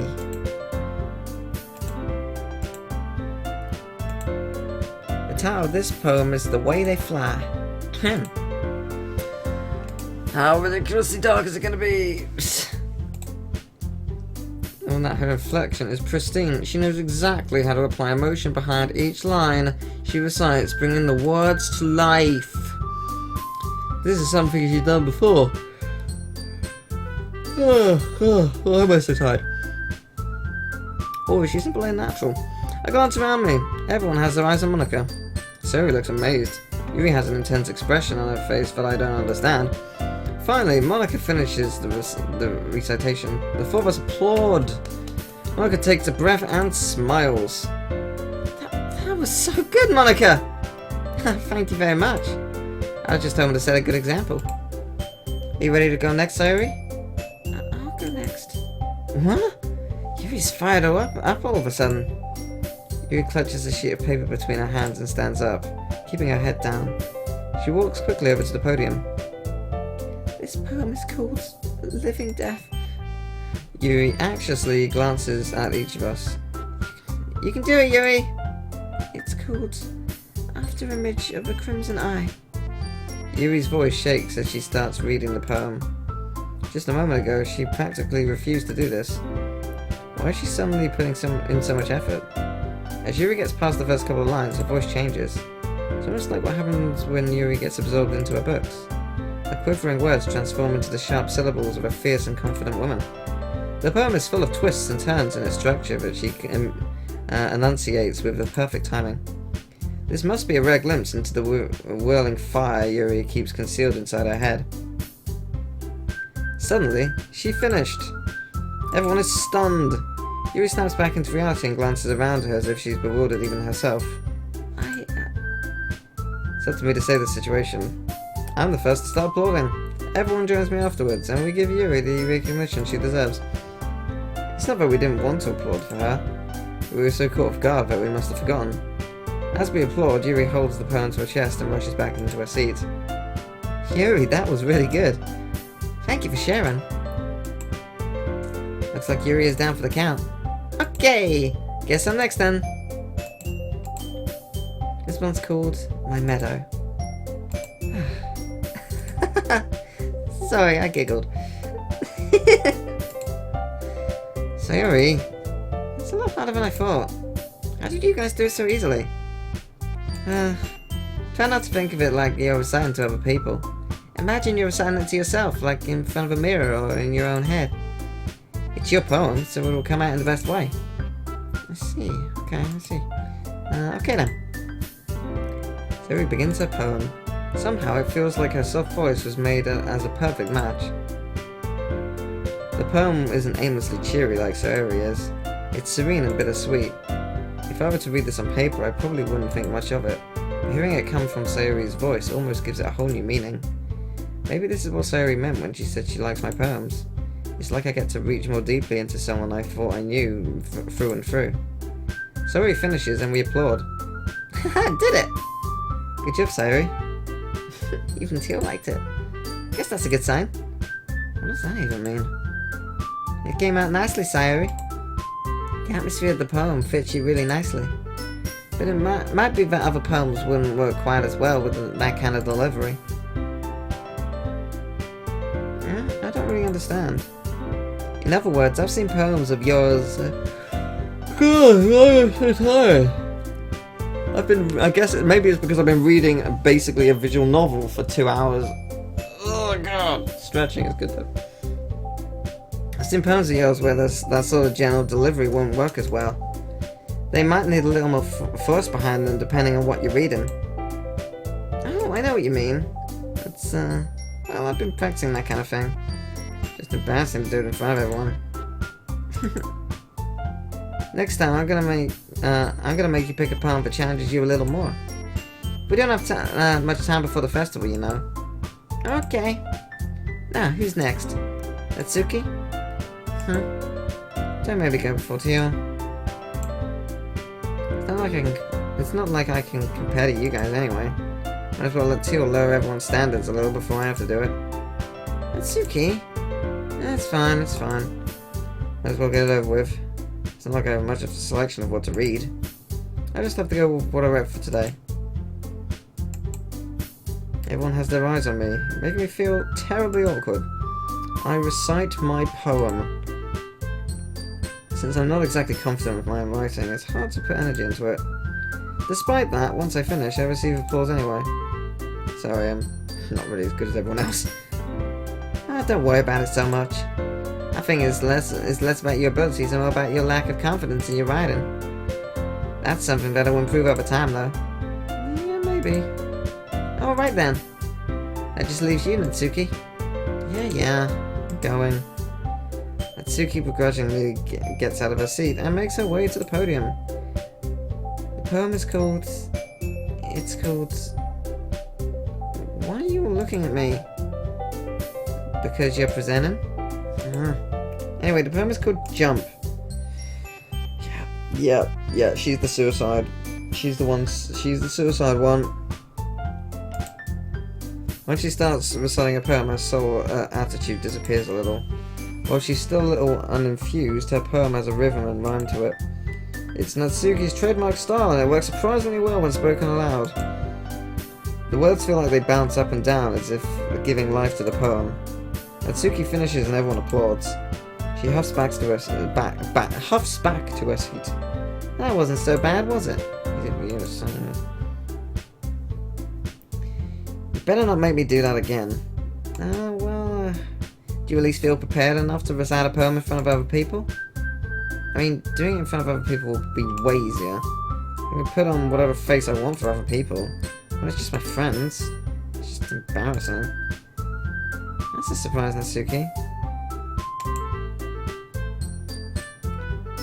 I think it would be the other way around for me.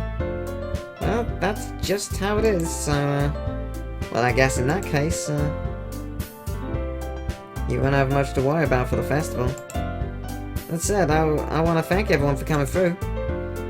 It might be hard, but I hope you'll have an idea of what it's like now. Make sure you pick a poem and get enough practice before the festival, okay? I'll be making pamphlets, so you know. So let me know ahead of time what you'll be reciting. Jeez, I should probably find some other poem to recite instead. Well, that's fine too. Doesn't have to be your own. I'm already pleasantly surprised that you're putting in all this effort for the club. It makes me really happy. Yeah, no problem. Okay, everyone. I think that's about it for today. Another festival is coming up, but let's try to write poems for tomorrow as well. It's been working out really nicely so far, so I'd like to continue that.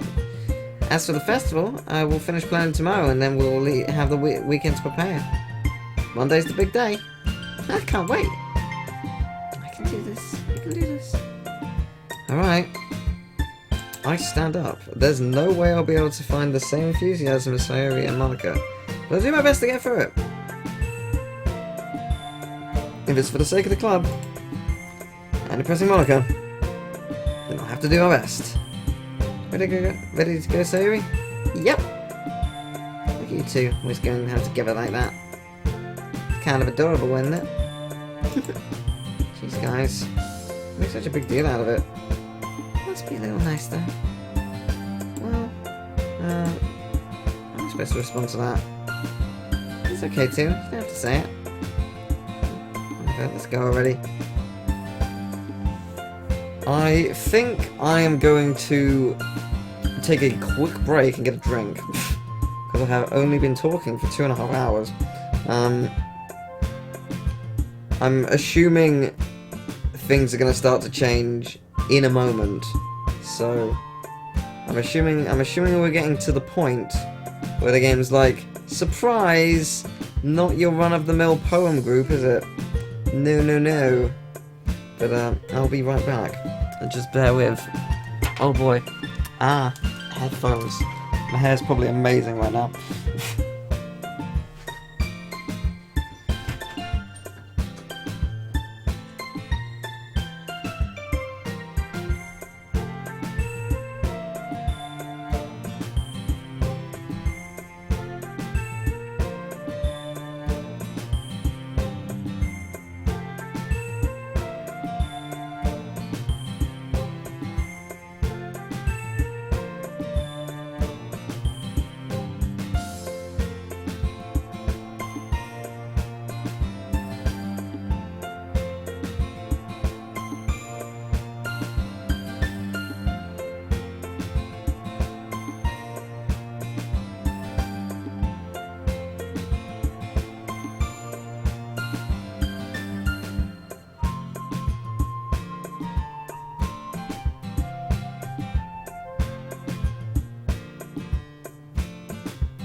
I've returned!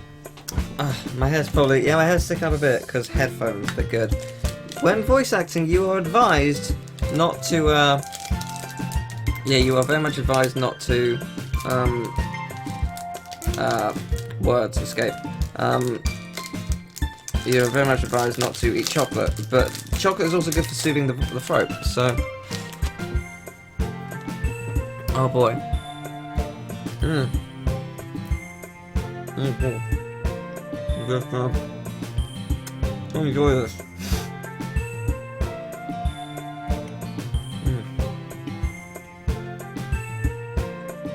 Chocolate is very good. But yeah,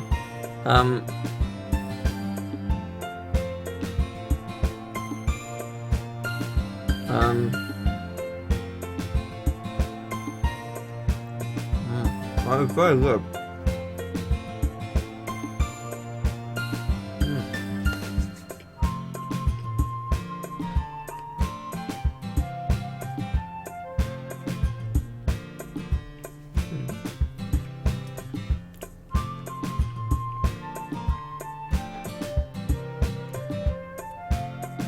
From what I understand, the game isn't graphic,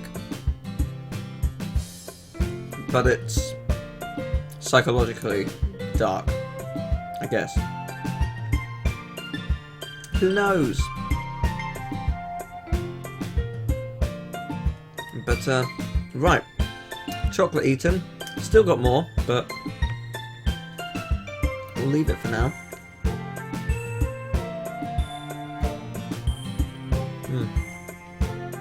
Just gonna get a bit of chocolate out of my teeth. Because, that will trip me up eventually. Anyway, I walk home with Sayori once more. Even though it's only been a few days, a lot of things have already changed. But today, Sayori is being a little quieter than usual on the way home. Hey, Sayori? Sorry, I was spacing out. No wonder. I was thinking about something from earlier. I like how we get to... I mean... So let's just say that one day Yuri asked to walk home with you. Uh-huh? What would you do? What kind of question is that? Kind of putting me on the spot here.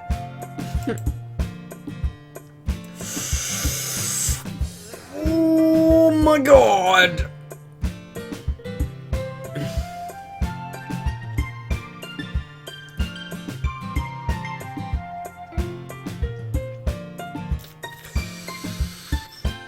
What do I say here?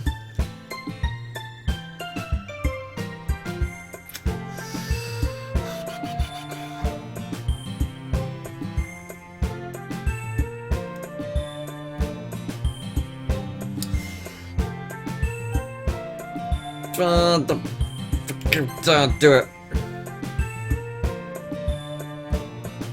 Oh yeah, you can yeah, you can get Kinder Eggs now in the US.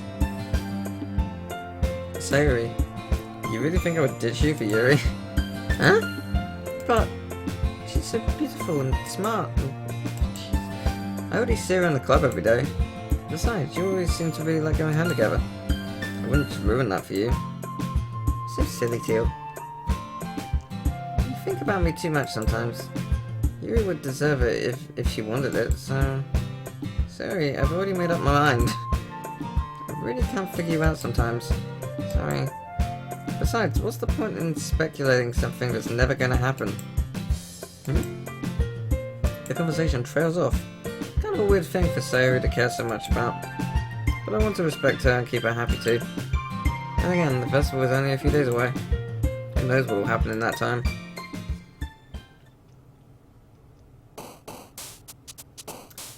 Right. Awesome. Fantasy. Secretive. Imagination. Existence. Ambient. Treasure.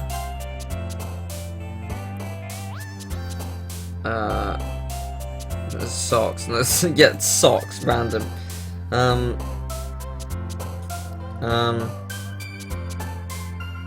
Analysis. Question. Philosophy. Extraordinary. Determination. After image. Adventure. Electricity. Rain cloud. Whirlwind. Spinning. Childhood. Okay, that was good. Oh man, I'm the last one here again. Oh, don't worry, I just walked in too. Were you practicing piano again? Yeah, there's a dead man in the piano. That's funny. You must have a lot of determination. Starting this club and now picking up piano. Well, maybe not determination, but I guess passion. Remember that the club wouldn't be here if it weren't for all you. And I'm super happy that you're willing to help out for this festival too. I can't wait for the festival. It's gonna be great. Huh? weren't you complaining about it just yesterday, Natsuki? Well, yeah. I'm not talking about our part of the festival. This whole day of school, where we get to play and eat all kinds of delicious food. You sound a bit like Sayuri all of a sudden. Mocha, do they usually have fried squid? Squid? That's a pretty specific thing to look forward to. Oh, come on. You saying that you don't like squid? You, of all people? I didn't say I didn't like it. Besides, what do you mean, you of all people? Because it's right in your name. Monika. Yeah? That's not how you say my name at all. Also, the joke makes no sense in translation. I'm assuming Ika or Ika or something is like a type of squid, but I don't know. Yeah, the character that bounces is the one that likes the word. So yes, you're sort of trying to side with one or the other, if you can. But yeah, never mind. Ika squid in Japanese, cool. Let's just focus on our own event for now, okay? Fine. Your actions aren't as fun as Yuri's or Sayori's anyway. Excuse me? Where's Sayori anyway? Oh, there you are. Hey, Sayori. Huh? You're spacing out again. Sorry. Don't mind me.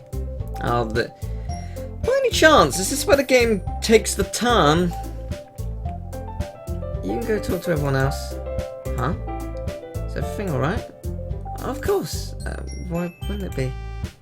This feels like you're a little off. Sorry for assuming things. Jeez, you worry too much about me. I'm fine, see? Sorry shows me a big smile. Don't let me distract you from having fun with everyone. Well, alright. If you say so. Incidentally, quick word of advice. If you are, for whatever reason, very unhappy or depressed or whatever, and someone asks you if you're okay and they're a close friend, tell them that you're not. Talk with them. I don't know why I'm looking at the chat. You're right there. Talk to them. It will help you like you wouldn't fucking believe. It's so important to talk to your friends and family. Fucking do it. There, that's your wise words from Teal of the day. Can't wait for Monica's writing tip of the day. It's good times, anyway. Yeah. The conversation has already dispersed with everyone back at the usual activities. Maybe we should ask Monica if she's noticed anything about Sayori recently. But yes, things are getting worse. Hooray! Since they've been preparing for the festival, they must be spending a lot of time together. Timidly approached Monica, who is shuffling through some papers at her desk. Hey Teal, what's up? Hey, this might sound a little strange, but have you noticed anything up with Sayori recently? Anything up with her? In what way do you mean? Maybe I'm reading into it a little too much, but she seems a bit downcast today. Oh, you think so? Can't say I've noticed anything about her. Monica peers across the room at Sayori, who is idly dragging a rubber eraser up and down her desk. Maybe there is something on her mind. I'm surprised I'm not the one. I'm surprised I'm not the one asking you, Teal. You certainly know her a lot better than I do. Yeah, but she's never really like this. She's always talked to me about things that bothered her. But this time when I asked her, she was really dismissive. Sorry, I know this isn't your problem. I just wanted to ask if you knew anything, so I'll drop it now. Oh, no, it's important to me too. I mean, I'm also friends with her. And I also care about her well-being of my club members, you know? Maybe I'll try talking to her myself. Are you sure about that? She seemed like she wanted to be left alone. Are you sure? Maybe she just had a hard time bringing it up with the person of interest. Person of interest? What do you mean by that? I'm saying that maybe the thing on her mind is you, Teal. Me? How on earth would you come to that conclusion? Well, I probably shouldn't say too much, but Sayori talks about you more than anything else, you know? She's been so much happier ever since you joined the club. It's like an extra light was turned on inside of her. What? No way, no. Sayori is always like that. She's always been full of sunshine. It's not any different now than it always has been. You're so funny too. Have you thought that maybe you've always seen her as so cheerful? Because that's just how she is when she's around you? I said too much. I'm sorry, what do I know anyway? I didn't mean to jump to conclusions, so you should just forget about what I said. I'm trying to talk to her, so try not to think about it for now. Alright, yeah. Monica smiles meaningfully. I know she said to forget about it, but I already know that I won't be able to get her words out of my head. Monica stands up from her desk and walks across the room to where Sayori is sitting. I'm really invested in this now. I watch her kneel down next to Sayori and gently talk to her. She's keeping her voice so quiet that I can't hear her from here. I sigh and sit myself down. I know Sayori told me not to worry about her and to have fun with everyone else. It's impossible to do when she's behaving like this. So how much do I care about her that I'm letting this weigh me down so much?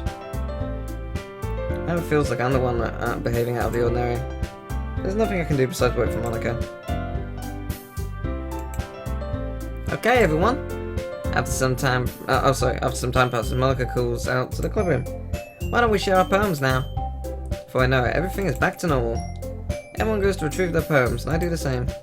I make eye contact with Monica, and she smiles at me. I wonder what she was talking about with Sayori.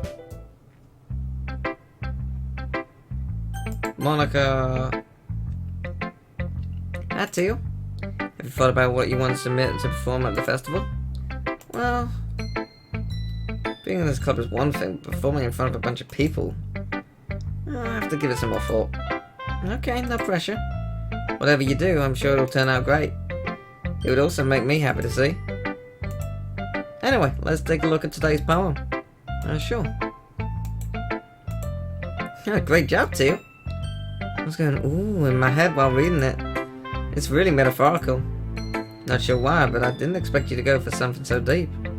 I guess I underestimated you. It's easiest for me to keep everyone's expectations low. That way it always counts when I put in some effort. That's not very fair. Well, I guess it worked anyway. You know that Yuri likes this kind of writing, right? Writing that's full of imagery and symbolism and words that I fail to say sometimes. Unlike Sayori, who likes using simple and direct words to describe happiness and sadness. Yuri likes it when readers are left to derive their own meaning out of it. It's very challenging to write like that effectively, both allowing people to get something out of it just by feel, or letting them deeply analyze all the nuances. It'll take years of practice, which I'm assuming Yuri has at this point. I've never really asked though. I'm sure I'm nowhere near her level yet. Oh, don't worry so much about that. You do your own thing. Just keep exploring and learn by trying new things. Anyway, I'll share my poem with you now, alright? Alright. The Lady Who Knows Everything. An old tale tells of a lady who wanders earth. The lady who knows everything. A beautiful lady who has found every answer, all meaning, all purpose, and all that was ever sought. And here I am, a feather. Lost adrift, the sky, victim of the currents of the wind. Day after day I search. I search with little hope, knowing legends don't exist. But when all else has failed me, when all others have turned away, the legend is all that remains, the last dim star glimmering in the twilight sky. Until one day the wind ceases to blow, I fall, and I fall, and fall, and fall even more. Gentle as a feather, a dry quill, expressionless. But a hand catches me between the thumb and forefinger, the hand of a beautiful lady. I look at her eyes and find no end to her gaze.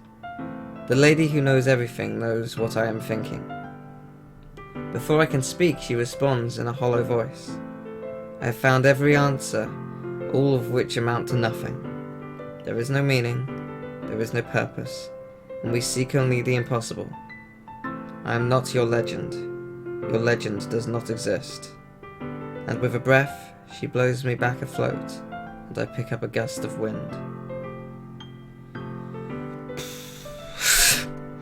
That's a deep poem. That's impressively deep. Okay, you know, I wrote that looking at my dead body. No, I feel like learning and looking for answers are the sorts of things that give life meaning. I bet she's gonna be the normal one. I bet she's actually the super normal one and everyone else is fucked up. Not to get too philosophical or anything, but it was kind of on my mind, so that's what I wrote about. I see.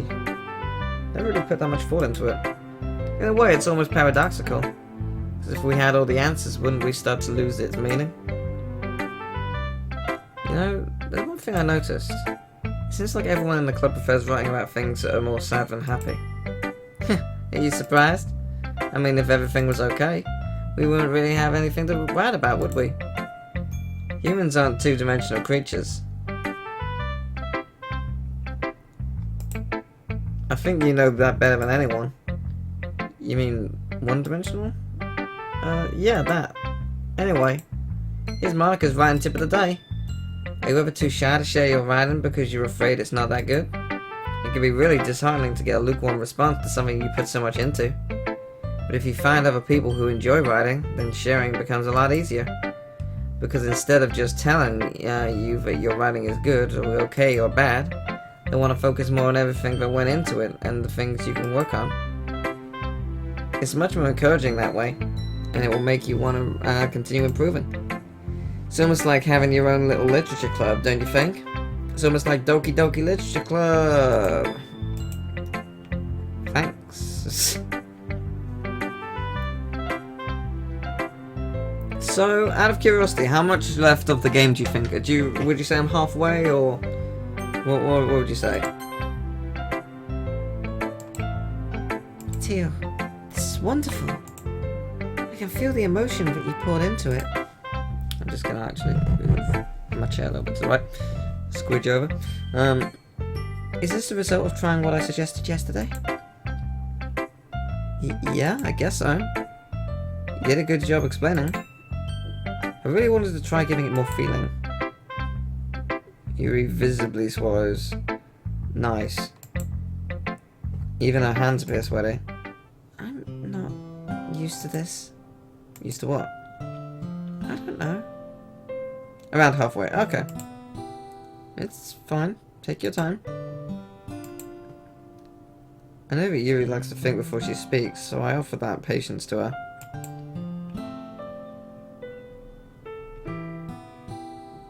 Yeah, just being appreciated like this, I guess.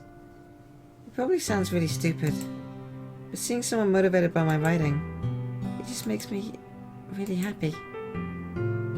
You saying you've never shared your writing before? Really? I don't believe it. I really only write for myself. Besides, people just laugh at me. Do you really think that? Huh. Even your close friends? Yuri? Teal, during lunchtime I eat by myself. Did you know that? It's a great time to find a quiet spot and do some reading. In fact, I always have some books with me. You could say I really enjoy reading. Well, that's one way to put it anyway. But books are so full of amazing and inspiring people. People you want to fall in love with. Or people you just know would make really good friends. Cheerful people who always put a smile on your face. Or deep thinkers and problem solvers who discover the mysteries of life. So when you look at it that way, I'm surrounded by friends every day, you know? And those friends don't laugh at me. They don't tease me for spacing out all the time. They don't make fun of my body type. And they don't hate me for acting like a know-it-all. People say that about you? I'm not a know-it-all, Teal. It's the opposite. I don't know anything. I don't know how to talk to people. I don't know how to make people see me as normal. I don't even know how to make myself happy. I have all these feelings, and all I can do with them is read and write. But it wasn't until now that I started sharing it with you. And I really understood what I was missing all this time. But I haven't really done anything. No, that's wrong. You're just being patient and respectful. It's really important to me.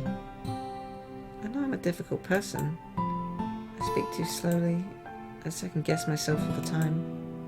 I read too deeply into things. But every time, you've always treated me just like everyone else. It's so rare that I feel comfortable with myself when I talk to others. And that's why every time I talk to you, I just feel really happy. I see. Well, I treat you how you deserve to be treated, Yuri. If other people don't see it that way, then screw them. I mean, I joined this club hoping I would make friends. And I would say I've had at least one success. Wouldn't you? If you put it that way, yeah. We really are friends now, aren't we? Yay! Do you want to show me your poem? Yeah, I do. Let me get it for you. Can't read it! Beach. A marvel millions of years in the making. Oh god, I really can't read this. Where the womb of Earth chaotically meets the surface. Under it... This writing, I hate it. Under a clear blue sky, an expanse of bliss. But beneath... What is that? Grey rolling clouds, an endless enigma. Jesus Christ. I'm sure other people are like, oh yeah, I can read this no problem. I can't. The easiest world to get lost in is one where everything can be found. One can only build a sandcastle where the sand is wet. But where the sand is wet, the tide comes. Will it gently lick at your foundations until you give in? Or kick, maybe? I don't know. Or will a sudden wave send you crashing down in the blink of an eye? Either way, the outcome is the same, yet we still build sandcastles. I stand where the foam wraps around my ankles, where my toes squish into the sand. The salty air is therapeutic. The breeze is gentle yet powerful. I sink my toes into the ultimate boundary line, tempted by the foamy tendrils. Turn back and I abandon my peace to evade? At the shore, I think. Drift forward and I return to Earth forevermore. It's a word, a bunch of words I can't read. It's a poem. Because I can't read it, I don't give a shit about. Because I have no idea what it's about, because I don't know what I was saying. Because I was trying too much to focus on what the words were. So yay. I'm aware that the beach is kind of an inane thing to write about, but I did my best to take a metaphorical approach to it. You say that like you didn't even want to write about it. Oh, you haven't heard? After yesterday, Natsuki and I, well, it was amusing that we wrote about something similar in such different ways. So Natsuki wanted us to write about the same topic as each other again. I suppose to better compare the differences in our writing styles or thought processes. Anyway, it was her idea. Knowing her, it's no surprise that she'd want to do something like that. She probably just wants to show off. It's not like I have a particular interest in her writing style. I just went with her request. But, well, I suppose it's not so bad to write about something simple on occasion. It can be refreshing, you know? It's good for me to calm my thoughts once in a while. Yeah, I think I agree. Thanks for sharing. Natsuki. This one's alright. Alright? Yeah. About as good as yesterday's anyway. I see what you're going for, but it's just not really my style. I mean, that's fine. I'm mostly just glad you're trying a little bit. Well, of course I'm at least trying. Why are you so emotionally invested in my poems anyway? Isn't that more of a compliment to me? Huh? No, gross, ew. It's not like I care. It's just that one of us in this club has to make sure you're not slacking off. Really? Well, what if you ended up just scaring me anyway? That's, it's not like you would actually do that. Yeah, you're right, I wouldn't. It's kind of fun to hang out here, even if I have to put up with you. Oh, wait. Oh, I see, she punched me, I was confused. Oh, maybe I won't mind scaring you away after all. I was just joking. Oh, I know. Don't worry, I was too. How would you call that a joke? That's seriously hurt. Oh, maybe it was funny to her. I guess that's kind of the point. I should really just wash my mouth around that, Suki. Anyway. Right. Poem. I'll be your beach. Your mind is so full of troubles and fears that diminished your wonder over the years. But today I have a special place. A beach for us to go. A shore reaching beyond your sight. A sea that sparkles with brilliant light. The walls in your mind will melt away before the sunny glow. I'll be the beach that washes your worries away. I'll be the beach that you daydream about each day. I'll be the beach that makes your heart leap in a wave that you thought had left you long ago. Let's bury your heavy thoughts in a pile of sand. Bathe in sunbeams and hold my hand. Wash your insecurities in the salty sea, and let me see you shine. Let's leave your memories in a footprint trail. Set you free in my windy sail. And remember the reasons you're wonderful when you press your lips to mine. I'll be the beach that washes your worries away. I'll be the beach that you daydream about each day. I'll be the beach that makes your heart leap in a wave you thought had left you long ago. But if you let me by your side, your own beach, your own escape, you'll learn to love yourself again.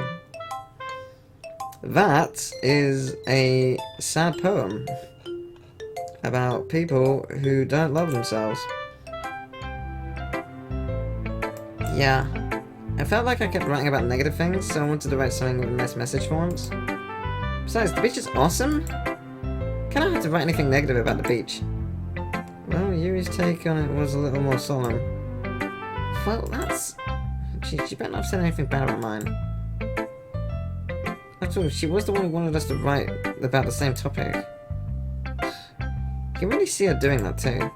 Making us write about a simple topic and trying to impress me by coming up with something all fancy. Well, it's not like I care.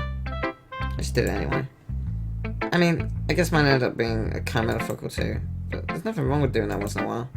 At the very least, it was very good practice, yes. Siri! How you doing? It's nice, I guess. Come on, I can already tell you don't like it. Well, you don't need to worry about what I think.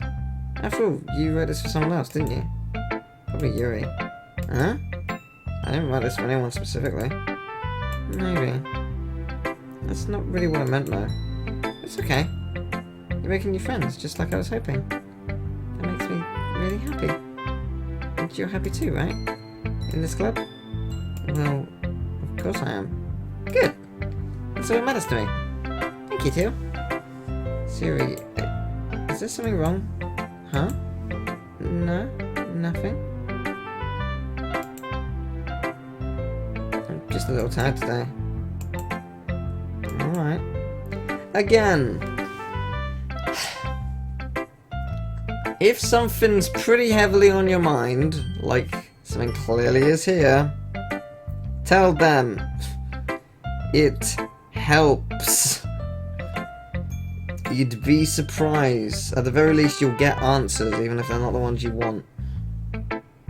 Just tell me if you need anything. I will. Oh god, sorry. Don't worry about me, okay? You can go play with everyone else now. If you insist. Yay! I'm gonna go home a little bit early today. Sorry. Tell me like I wasn't feeling well, okay? I'll see you tomorrow. Okay. I didn't even get to read her poem. That did not go well. Okay, you three. Well done sharing poems, right? why don't we start figuring out... Hold on a second. Is it just me, or did you say something strange just now? Huh? Something did sound a bit unusual. That's right. You deviated from your usual catchphrase when addressing the club. Catchphrase? I don't have a catchphrase. Oh, jeez. Why is the mood so weird today? Look, even Yuri isn't immune to it. Stagnating air is common foreshadowing for something terrible is about to happen. Oh, good! Is it now? In your books, maybe. Look, the only thing different is that Sayuri isn't here. Oh, it seems you're right. Sayuri always helps lighten the mood a little bit. Always helps lighten the mood a little bit, doesn't she? It's almost like everyone's balance is thrown off when she's not around. Well, where the heck did she run off to anyway? I thought she just went to pee. Atsuki, please show some decency. Oh, come on. She actually isn't feeling too well, so she went home early. Oh, is that so? Hope she's alright. Seriously? All the times not to go home with her, you pick the time she's not feeling well? So much for you two being all lovey-dovey. No, First of all, stop misunderstanding my friendship with Sayuri. And second, she's kind of been avoiding me today, so I didn't want to force it. A curious expression coming from Yuri over people? Calm down, guys. I talked to her earlier and everything's fine. What did she say? Anyway, we need to figure out the rest of the festival preparations, so, let's decide what everyone will be doing this weekend. I already know what I'm doing. Well, that's right. Atsuki will be making cupcakes. Woo-hoo! But we might need to make a lot of them in different flavors. Can you handle that all by yourself, Natsuki? Challenge accepted! And as for myself, I'm gonna be printing and assembling all the poetry pamphlets. Sayuri will be helping me design them. And as for Yuri... Yuri, you can,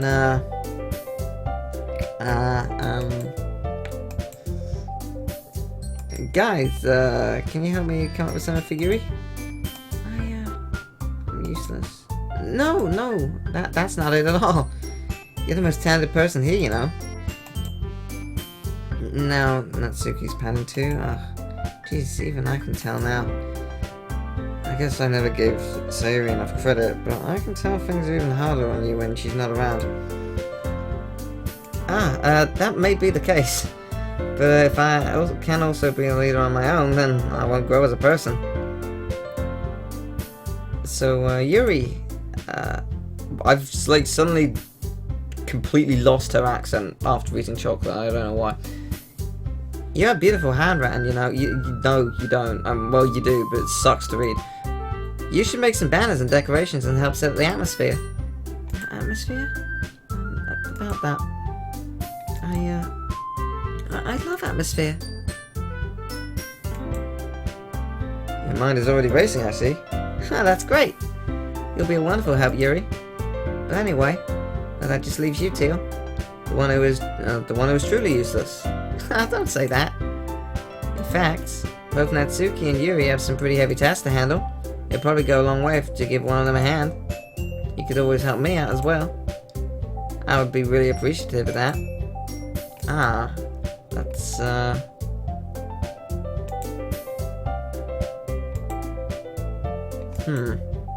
Especially I wouldn't mind a bit of help. Well, even if you don't know how to bake, there's always some dirty work I could give you. It's not like Marco's gonna give me a choice, and you shouldn't be sitting on your butt anyway. If I recall, Mitsuki, you mentioned that you would like to handle the baking on your own? You may not like to be around, I feel you make him out to be a nuisance. So therefore, he may be more suited to assisting with the decorations. Hold on, I never said that. How hard could it be to make a few decorations anyway? It's more like you're making excuses for Teal to... What are you saying? It will be extremely meticulous work. And baking isn't? Just what do you think? Guys, let's settle down for a moment. In the end, I think it's up to Teal to decide how he'd like to contribute. Besides, he hasn't really gotten a chance to spend any time with me yet, you know. so I'm sure he's interested in her. You literally just said, I'm surprised as well. sorry. I'm just saying though. Jeez. Can we settle this already? Yeah. Theo, you're okay with this, right? In the end, it's up to you. Of course. Very well.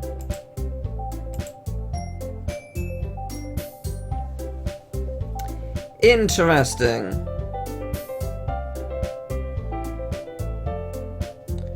This is interesting.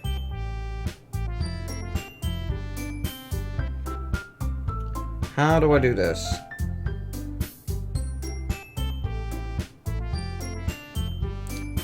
If I spend time with Sayori, it makes this... it stops her, like, jealousy thing.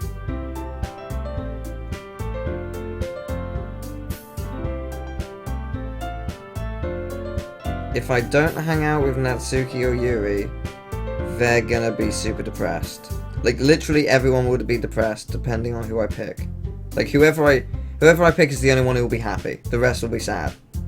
So, who do I want to see happy the most?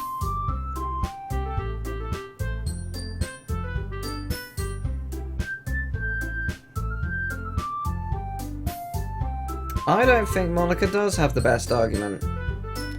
Monica's argument is I haven't spent time with her, but realistically I haven't spent time with Natsuki or Yuri either. I've spent time with them equally each, reciting poems, and that is it. I haven't spent any time with them outside of this. I am going to spend time with the person who's actually sad and depressed and my childhood friend.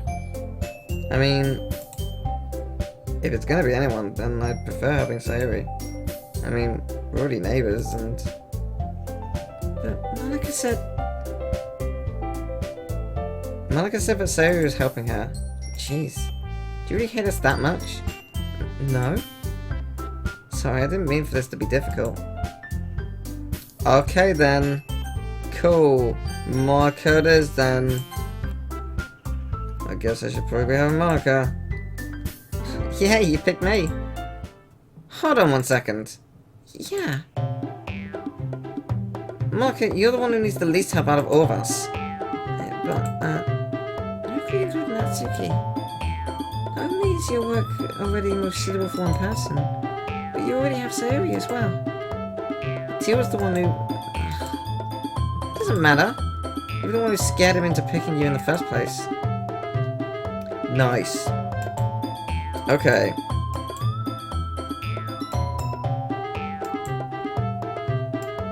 Nice, okay. I'll do minutes. Right, okay, can I pick... Can I pick Natsuki? Because that's the one person that Sayori isn't super jealous of. A lot of work to do. Think of the club, Monica. Think of the fucking club. Okay, fine, I get it. Who shall I pick? So, I guess that's what we'll do. Natsuki, I'm going with you. Well, baking sounds like fun. You guys made it sound a lot of work, so I should probably use 2 people. Baking is a ton of fun. You definitely agree. Huh? Just a minute ago you were saying that... that's because never mind, okay? Well, anyway, you'll be found by yourself, right, Yuri? Of course. We're used to it after all. Oh shit, that's right, she's on her own. But I'm trying to appease everyone, but I'm failing miserably. This is a cruel game.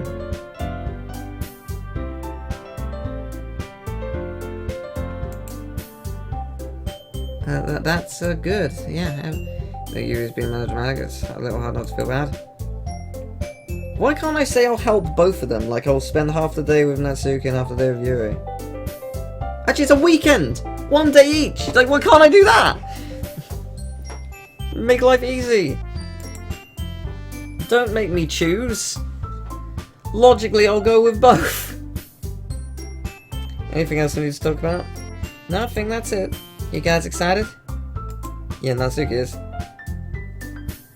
Everything except the performance is gonna be awesome. think that really counts. What about you, Tia? Me? I guess you could say I'm interested to see how it would turn out. It's good enough for me. What about you, Yuri?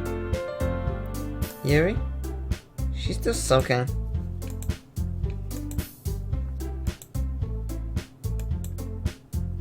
How dead am I? Who's gonna kill me? What's gonna happen? Well, it might not just be just that.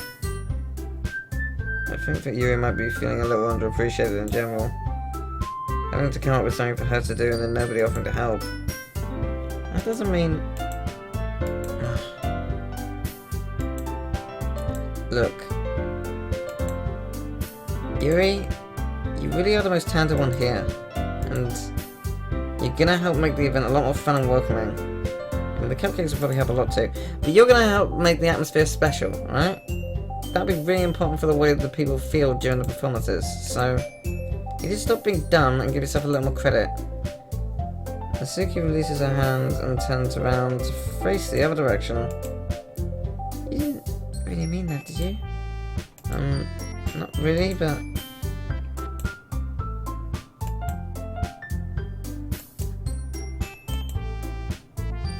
Yay.